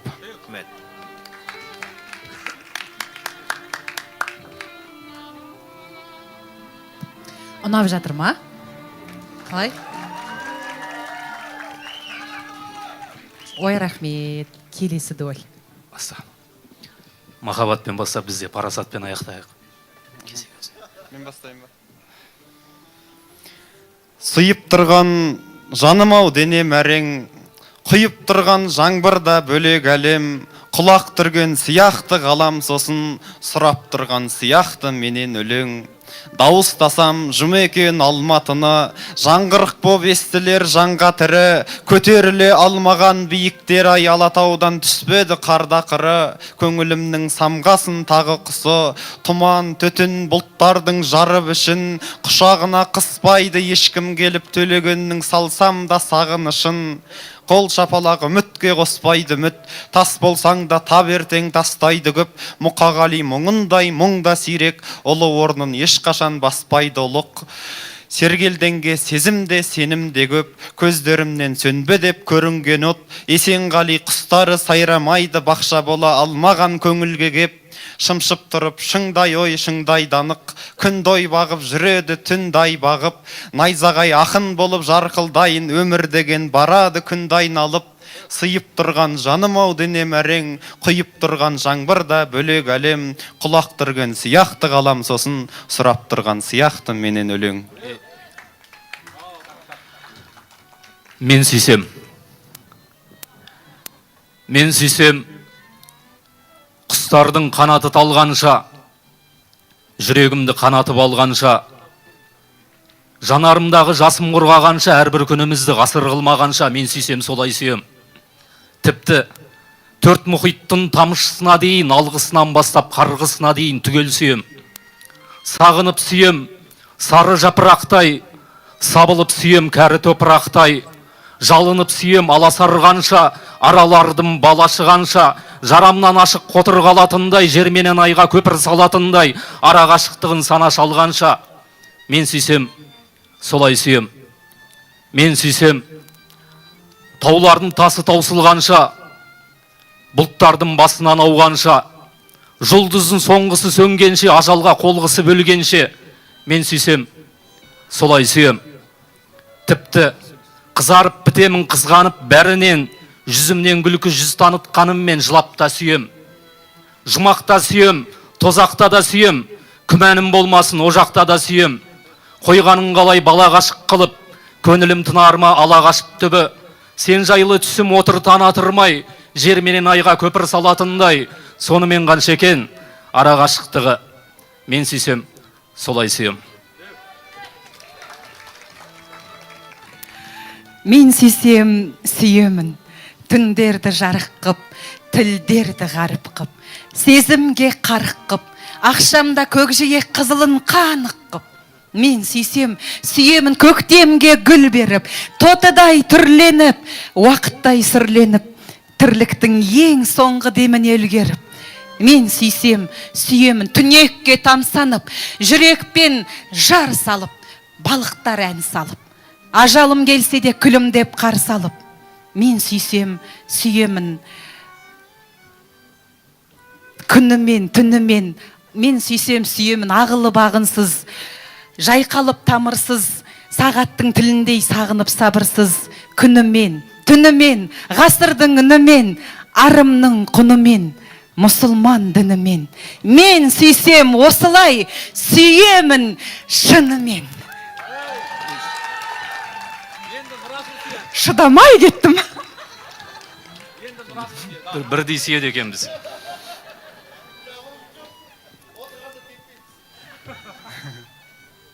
Сіздер сүйеді екенсіздер, ал сүймегендер сағынбайды. Сағынғанды жазған өлеңімді оқып берем. Сен алыста, мен алыста, ортақ бізге бар аспан. Жұлдыздар бар жақын емес, кеңістіктен әр асқан. Атан дәні біздің әлем, бір аспан деп сосын кеп, жапандағы жалғыздыққа жарық деген жарас тән.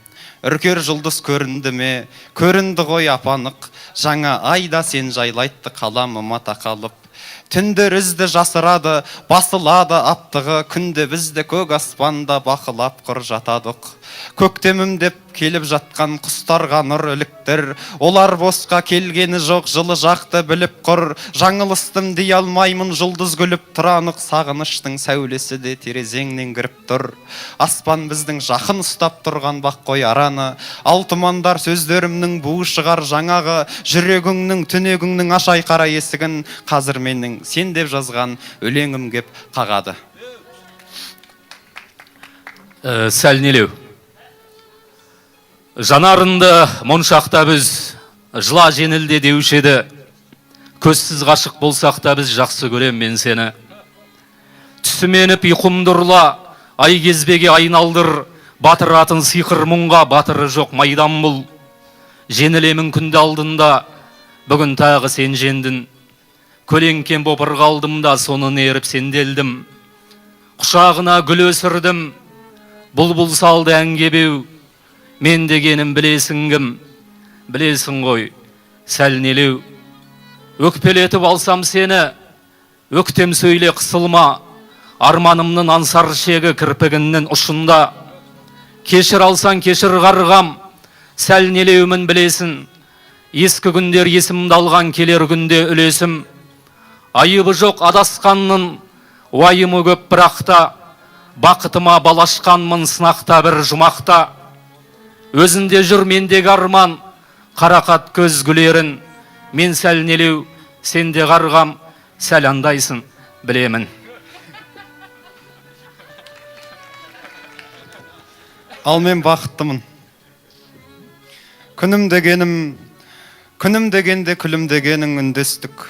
Түңілмегенің, мұңым дегенде түңілме дедім түндестік. Сендегі арман, мендегі жалған шындықтың бәрін сыр көріп, нұр көріп сосын ғаламның бәрін күнгештік. Күнгештік біздер үндестікте, іздер бақыттылардан қалатын. Біз жүрген жерде жұлдыздың өзі нұр шашып тұрып жанатын. Аспанда мұңды бақыт деп білсе, жақұт деп білсе, жырды ойлы құстардың өзі бақытқа сеніп, қақпай ұшар ет қанатын.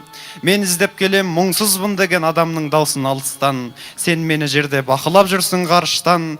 Қадамның бәрі басылса нық-нық, жасырса бір құт, бір бақыт. Адамның бәрі бақытты болса данышпан. Байлап ал қанат, жаймаған қанат көтерер кімді биікке. Күйіпте жүріп бақытты болу, ол өмір нағыз сүйіпте. Мұңы жоқ жүрек дүрсілсіз күйде, нұр шашар кейде шарпып от. Түгі жоқ жүрек түксіз жүректі пе? Адамдар бізді таныса міндет, таныса кім деп бәрі бір, себебі бізге бәрі нұр. Бақыттыларға жазылған менің атымды көрсең қуан сен, сорлымын деген ақынды көрсең алып ұр. Күнім дегенім, күнім дегенде күлім дегенің үндестік, түңілмегенің мұңым дегенде түңілме дедім түндестік. Сендегі арман, мендегі жалған шындықтың бәрін сыр көріп, нұр көріп сосын ғаламның бәрін күн кештік, тағы тілдестік. Өмірде біздей бақытты жандар көп болса, аз болса, бәлкім білместік. Сені сүю, азап пен ләззат, еркелеу және тым қатан, мінсіз тұлғана жасап мінәжат табынуымда құлға тән. Сөзсіз-ақ сенің көз қарасынан түйсікпен ұғу қандай бақ, сонынан тағы қозғала асығам көлеңкеннен де аумай қап. Қара шашының әр талын санап, өленмен өріп берейін, кірпіктерінен тартамын садақ жамбыға тисе көрейін. Сені сүю, қызғаныш қызыл, демінен оты шарпыған, жалын қорайды бұлғарыш түгіл қара жерді де артынан. Далап қып жаққан даланың гүлін, ернінен есті тан лебі, өзімді ұмытып барамын күнім, өзің құтқарып ал мені. Мен сағына берем. Кеш аспан. Аласырды, ол менің саған деген сағынышым сақтай алмай қалды ғой, қала сырды, сосын жауын жіберді жаным үшін.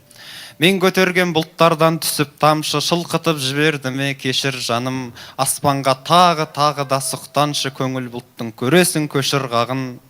Ғажайыпты дәл бұлай елемес ел, тыныштық жоқ түннен де тапқыр өттік. Жарқылдаған найзағай мен емес ол саған жарық берген сәт бір реттік.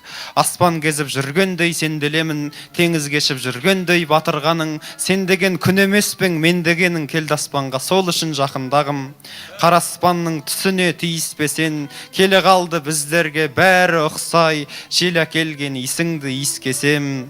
Табиғатты сүйдірген сағынышай, кеш аспан аласырды, ол менің саған деген сағынышым сақтай алмай қалды ғой қаласырды, сосын жауын жіберді жаным үшін. Махаббат, парасатқа ма? Жақсы. Тас ғасыр. Жылайды, жанарына жас байланбады, имандылықтың мендегі мас пайғамбары. Тас атқандардың тілегі қабыл болды мекен, ет жүрегімнің езілмей тасқа айналғаны. Тас болып біттім, болмады бірі құтқарған.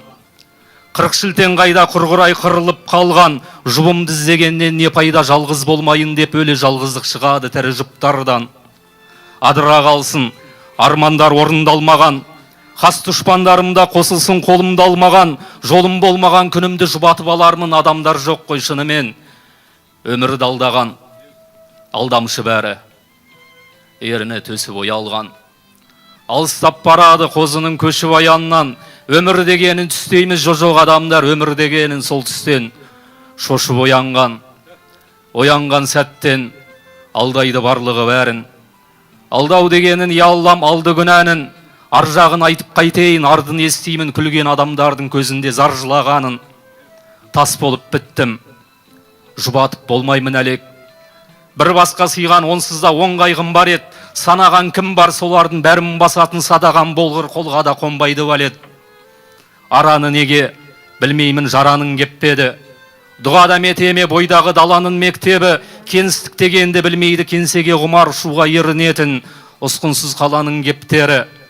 Бүгінгі күннің көшуде бұлты бастардан, ешкім келмейді есіктің құлпын ашқаннан, тас жүрек жалғыз мен емес тәңірімді қара, тас қала соққан тұрғыны құлпы тастардан.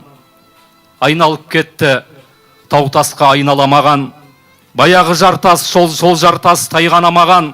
Тас жүрегімді тербетіп неге өре болады, тас жүрек адамнан аумайтын айнадағы адам.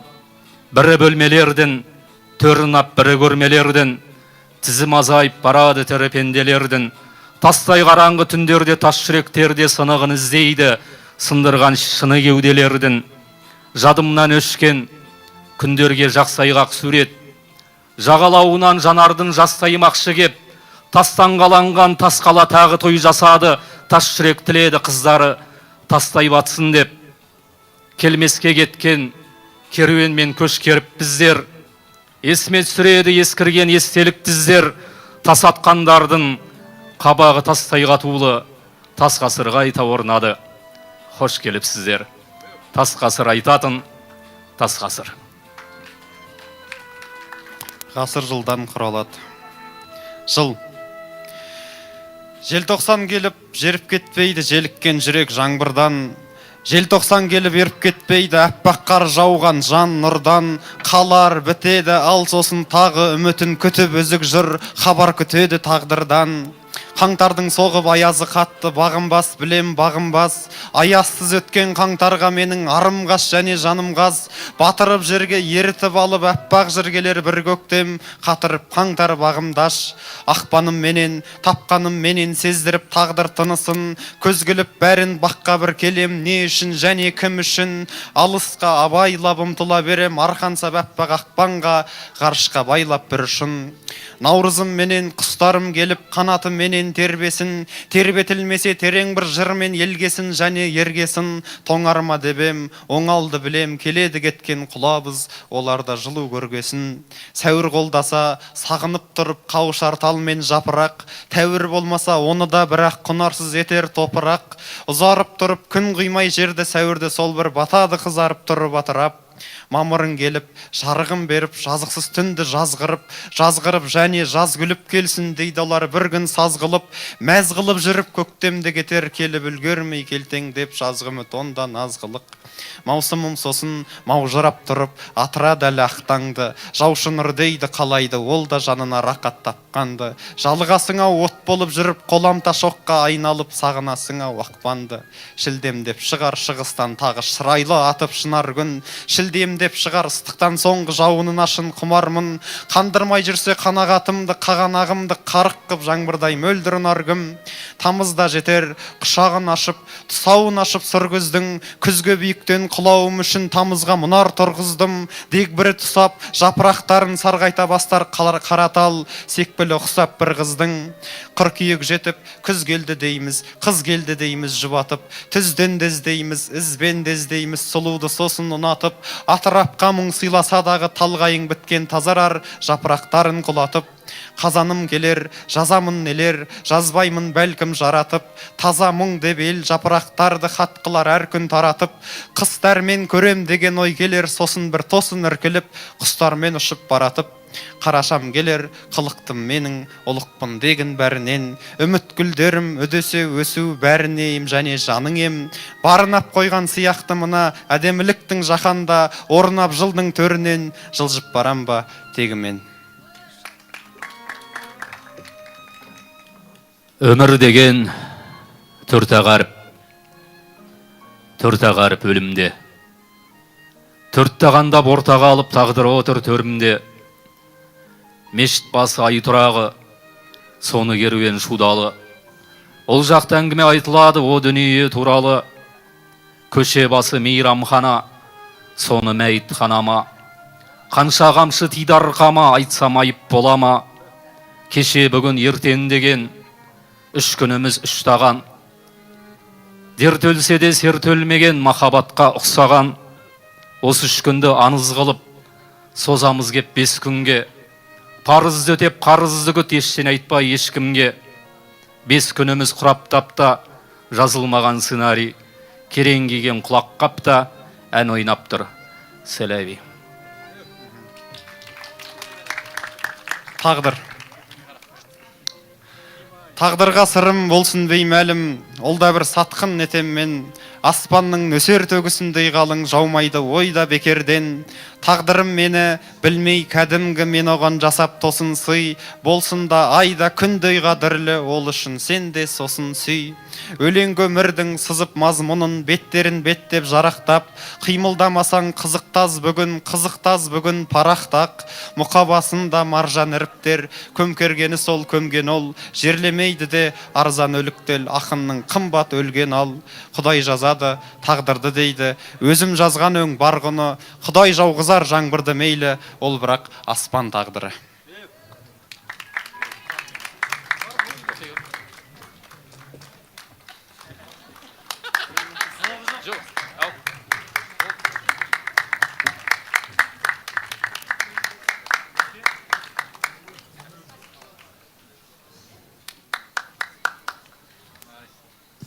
Тамаша.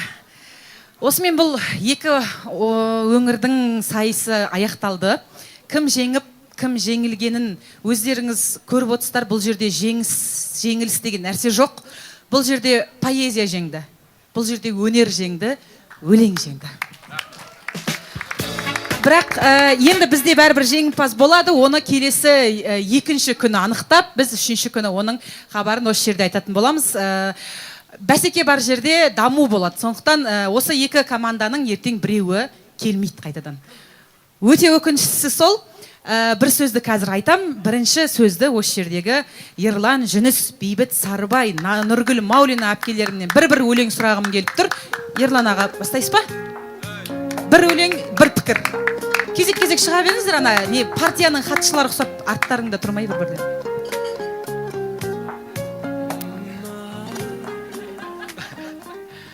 Ал қадірлі көпшілік қауым, жалпы бізде жүрек бар болғаны қандай жақсы.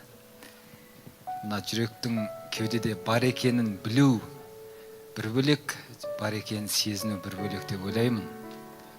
Адамдардың бәрі білет жүрек бар екен кеудесінде, ал оны сезе алатындар сирек. Бүгін сол сезе алатындар келді ғой деп ойлаймын. Мен мөлдірге, біздің батыр қызымызға рахмет айтқым келеді. Мына үлкен Алматының бір жерінен осындай қып-қызыл жүрек сияқты жанып тұрған бір жаңа локация тауып бергеніне. Және бұл алда жалғасатын болса, осыған 3 шақыртып әзер келдім. Енді шақырмаса да келем келесісіне.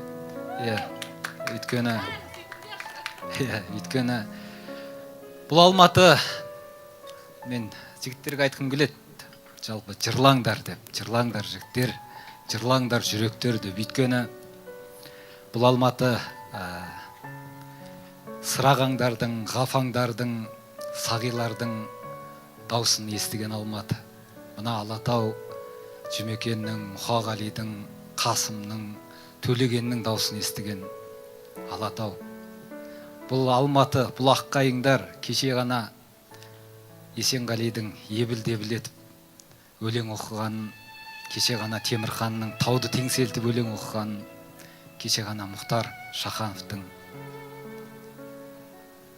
өлең оқығанын естіген Алматы. Бірақ енді естімейді сол. Өйткені заман солай, уақыт солай.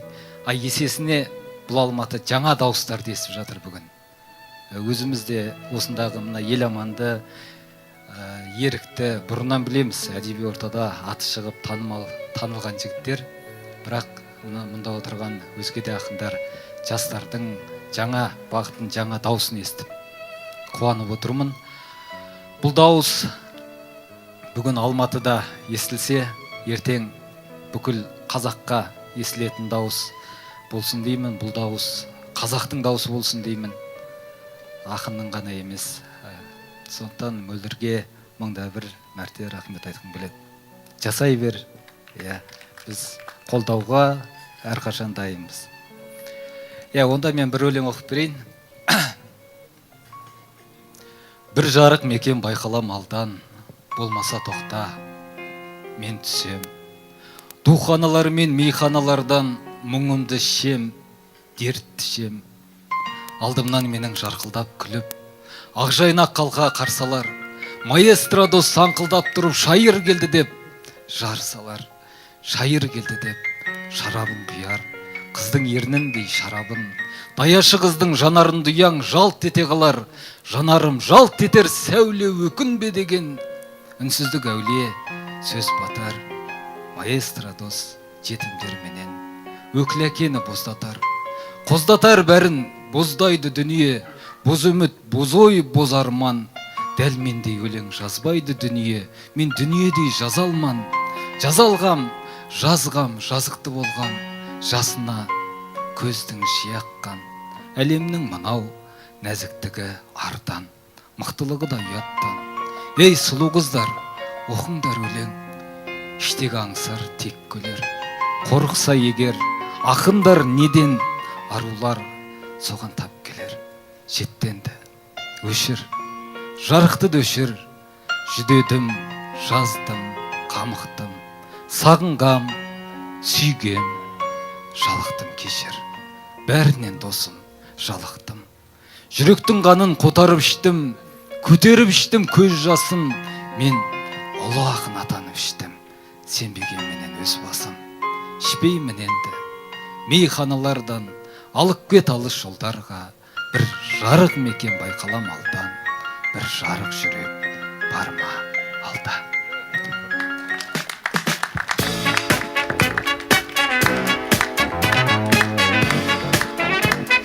Адамдардың баспасына жаздым мен, тағдырымның таспасына жаздым мен, таңғажайып дүниесінде тәңірдің маңдайыңнан басқасына жаздым мен дейтін Ерлан Жүніске тағы бір қошемет соғайықшы ағайын.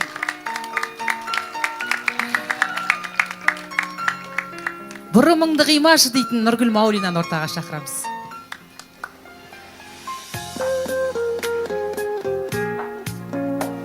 Бұл кісі Казгуде сабақ береді өзі. Өзі апай арасында тәрбиеші қыламыз. Экономист. Майқанов апайға айтып берем дейтін апай сияқты.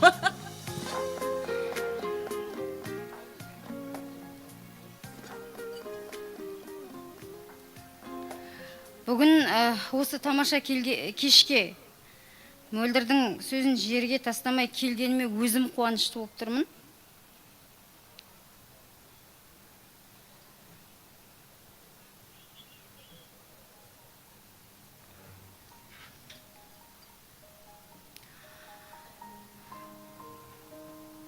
Тыңдармандарыңыз көбейе берсін.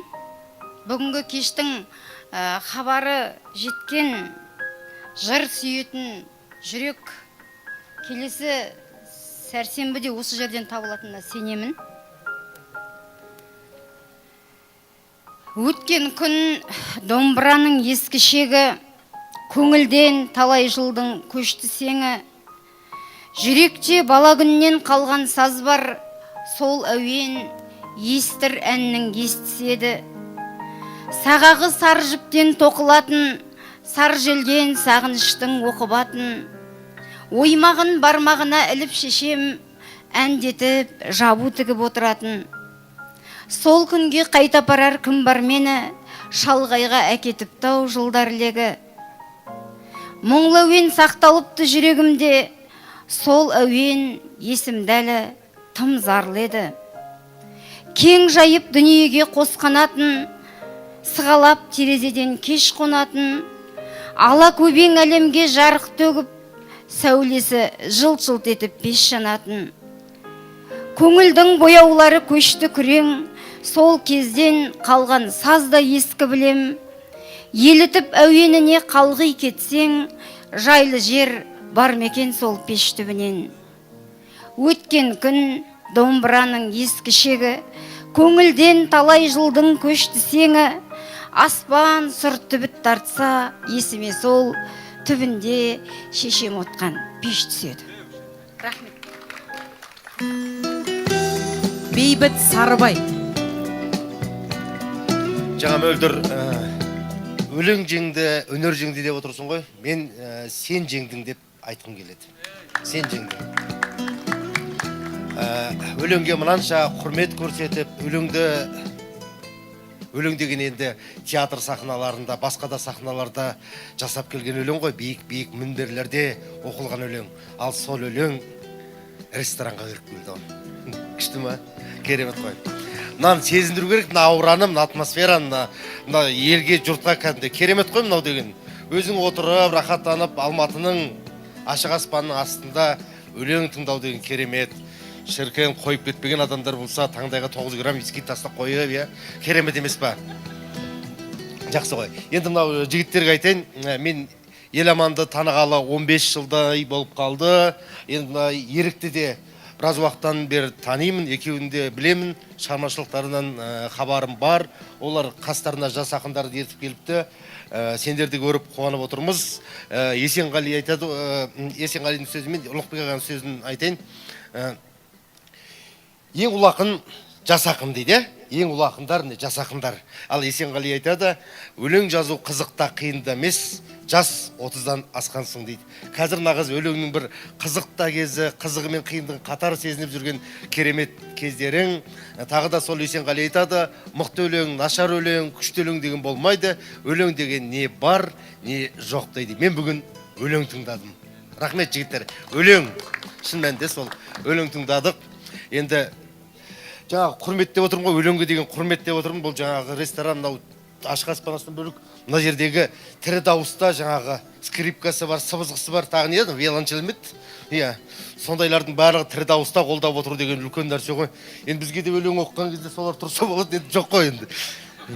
Жарайды. Енді сондықтан құтты болсын.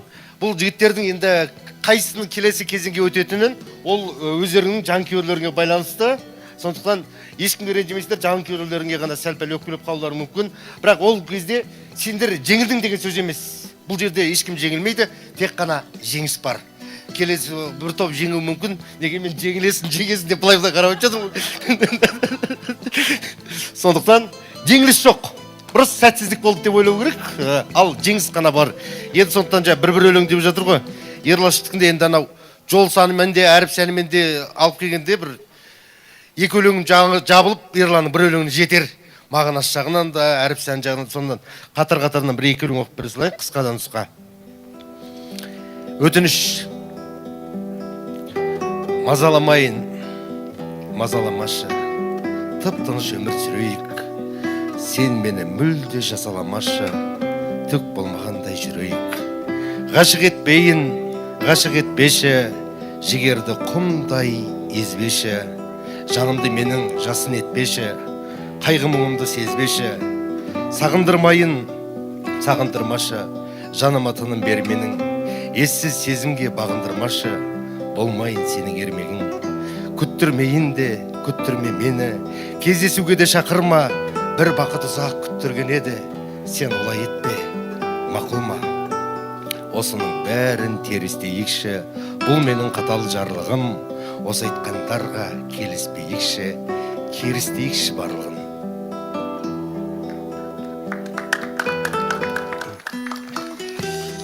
Қазір мына бір өлеңді сол жаңа айтып жатырмыз ғой, жігіттер айтып жатыр, махаббат деген поэзиядан басталып парасатпен аяқтаймыз деп жатсыңдар ғой. Мен сол махаббатпен бастап парасатқа көтеріле алмай прозаға көшіп кеткем. Әлгі кімнің, Әзілхан Нұршайықовтың сөзі бар ғой, жақсы ақын болу қолдан келмеді, жаман ақын болғым келмеді деп. Күшті керемет ақын болып келе жатырды, Ерлан келіп тұр, соның бәрі быт-шыт қылды ғой. Ерлан сияқты жаза алмағаннан кейін прозаға көштік па.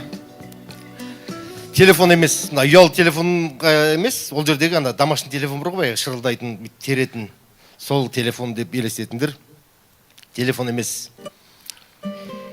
Жүрек-ай, мына зулаған жүрдек күндердің, құшағы қандай мұңлы еді дүрмек түндердің. Сағыныш толы зарыққан жүрегім менен, аңсаймын сені көргім кеп, құрметтім менің. Шіркін-ай, мендік сезімді сезінер медің, әдеттегідей күлімдеп кезігер медің. Халіңді біліп, даусыңды естуім үшін телефон соққым келеді өзіңе менің. Жұбаныш қылам айтшы өзің көңілгегімді, сағынбай қалай тұралам өмірдегімді. Ауыртып алмай, аялай теремін сосын, көрші қызыңнан ұрлаған нөмірлерімді.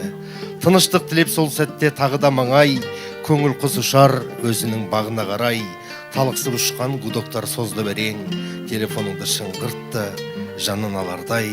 Алло деп тағы сол дауыс төгіліп шығар, үнсізбін тағы бұған да өмірің шыдар. шырылдап жатқан жаны жоқ телефон емес, байқасаң ботам, ол менің көңілім шығар. Әр аптаның сәрсенбісінде осы жерде жолығуды әдетке айналдырайық, және жаныңыздағы дәл осындай өздеріңіз секілді көзі ашық, көкірегі ояу, жүрегі бар, жаны бар адамдарды ерте келуге тырысыңыздар.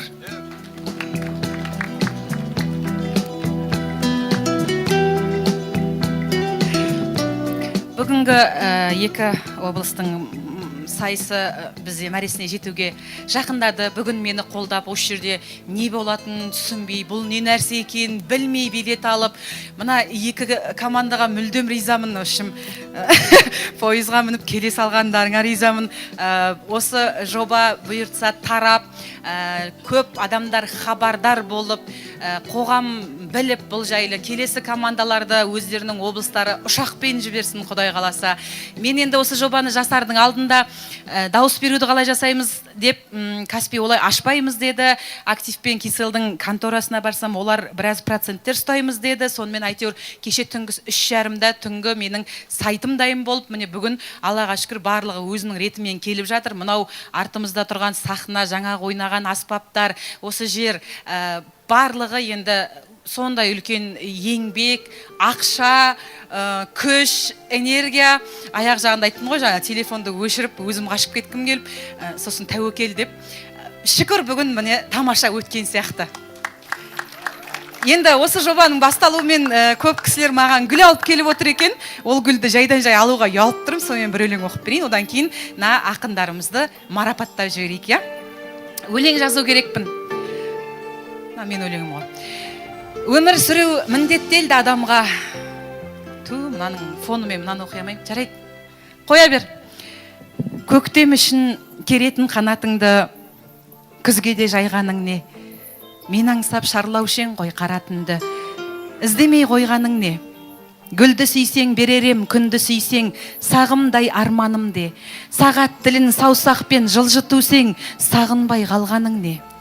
Тастай салып жалғанның жиегіне ұмытып кеткенің не?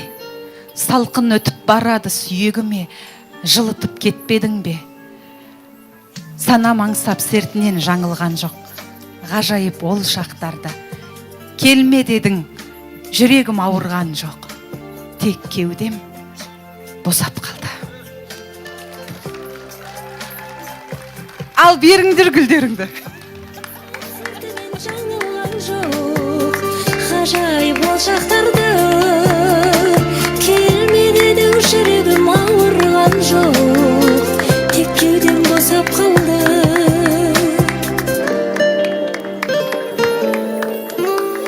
Тастай салып шалғанның жиегіне ұмытып кеткенің не? Салқын өтіп барады сүйегіме, жылытып кетпедің бе? Сенде өртенгенде жалын ішке, тасыған күйге тына. Сезбедің себебі жоқ сағынышты, осыған үйреті бар. Санам аңсап сертінен жаңылған жоқ, ғажайып ол шақтарда. Келме дедім, жүрегім ауырған жоқ, тек кеудем босап қалды. Санам аңсап сертінен жаңылған жоқ, ғажайып ол шақтарда. Келме дедің, жүрегім ауырған жоқ, тек кеудем босап қалды. Екі команданың 6 жігітімен бірге үрлегім кеп тұр. Тұсауды кесіп атқан алғашқы осы. Келіңіздерші бәріміз бірге. Қыздар марапатты дайындай беріңдер.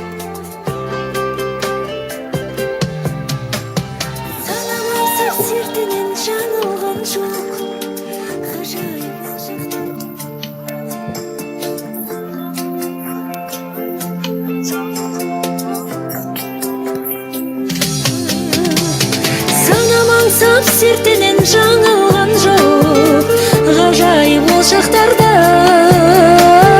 Келме дедің, жүрегім ауырған жоқ, тек кеудем босап қалды. Санам аңсап сертінен жаңылған жоқ, ғажайып ол шақтарда. жүрегім ауырған жоқ. Осы жобаны бастаймын дегеннен босап қалған. қаншама адамдардан демеушілік сұрадым, алдына бардым, телефонына звондадым, проектімді жібердім. Енді тым құрса мына жігіттердің қолына бір шай беріп жібергім келді да, сіздің шайыңыз бар еді ғой, беріңізші, мен жарнама жасаймын, қаншама жер көреді деп түсіндіре алмадым. Енді жарайды. Содан өзім бір блокнот сыйлайтын болдым. Сосын одақта Мереке ағаның қолымен, одақтың атынан және менің өзімнің атымнан, жоба ұйымдастырушысы Мөлдір Айтбайдың атынан және жазушылар одағының атынан кішігірім жүлделер тағайындадық. Өйткені бір команда келесі апта келмейді, келесі сезон. Сол үшін осы жерден естелігіміз табыстап жіберейін дедік. Табыстаушы Бейбіт Сарыбай және Ерлан Жүніс. Және Мөлдір Айтбай. Бесін мен оқиын да енді.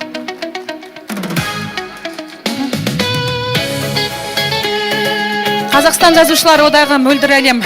Алғыс хат, құрметті Нұрасыл Аманжол. Қазақстан жазушылар одағының қолдауымен өткізілген Мөлдір өлең ұлттық поэзиялық жобасының алғашқы маусымда өнер көрсеткеніңіз үшін алғыс білдіреміз. Шалқар шабытпен қазақ поэзиясына қосар үлесіңіз зор болсын деп тілейміз. Қазақстан жазушылар одағы төрағасы басқармасының төрағасы Мереке Құлкенов, жоба авторы Мөлдір Айтбай, Алматы қаласы, 2026 жыл.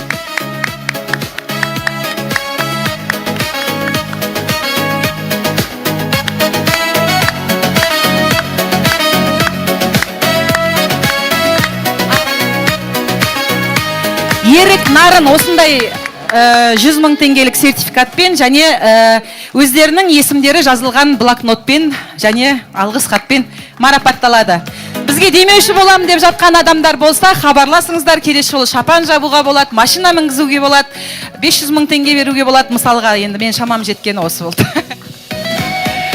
Ералы Ғани.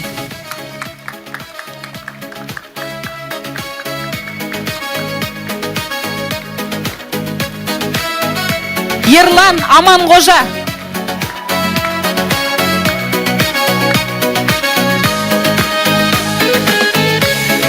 Алтынбек Мұқышев.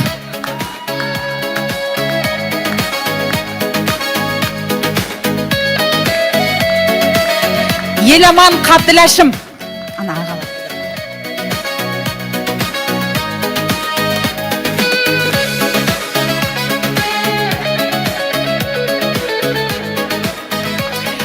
Жүлделеріңіз құтты болсын. Дауыс беріңіздер, көріңіздер, бізді қолдаңыздар, бөлісіңіздер. Келесі апта осы жерде жүздескенше бізде қонақта Айора және Ғазизхан Шекербек, ал ақындар Астана қаласы және Жетісу облысының ақындары сайысатын болады. Сау болыңыздар, бізбен бірге болғандарыңызға рахмет. Жобамыз жасай берсін, поэзия жасай берсін. Сахнада Кеңес Әлімжан.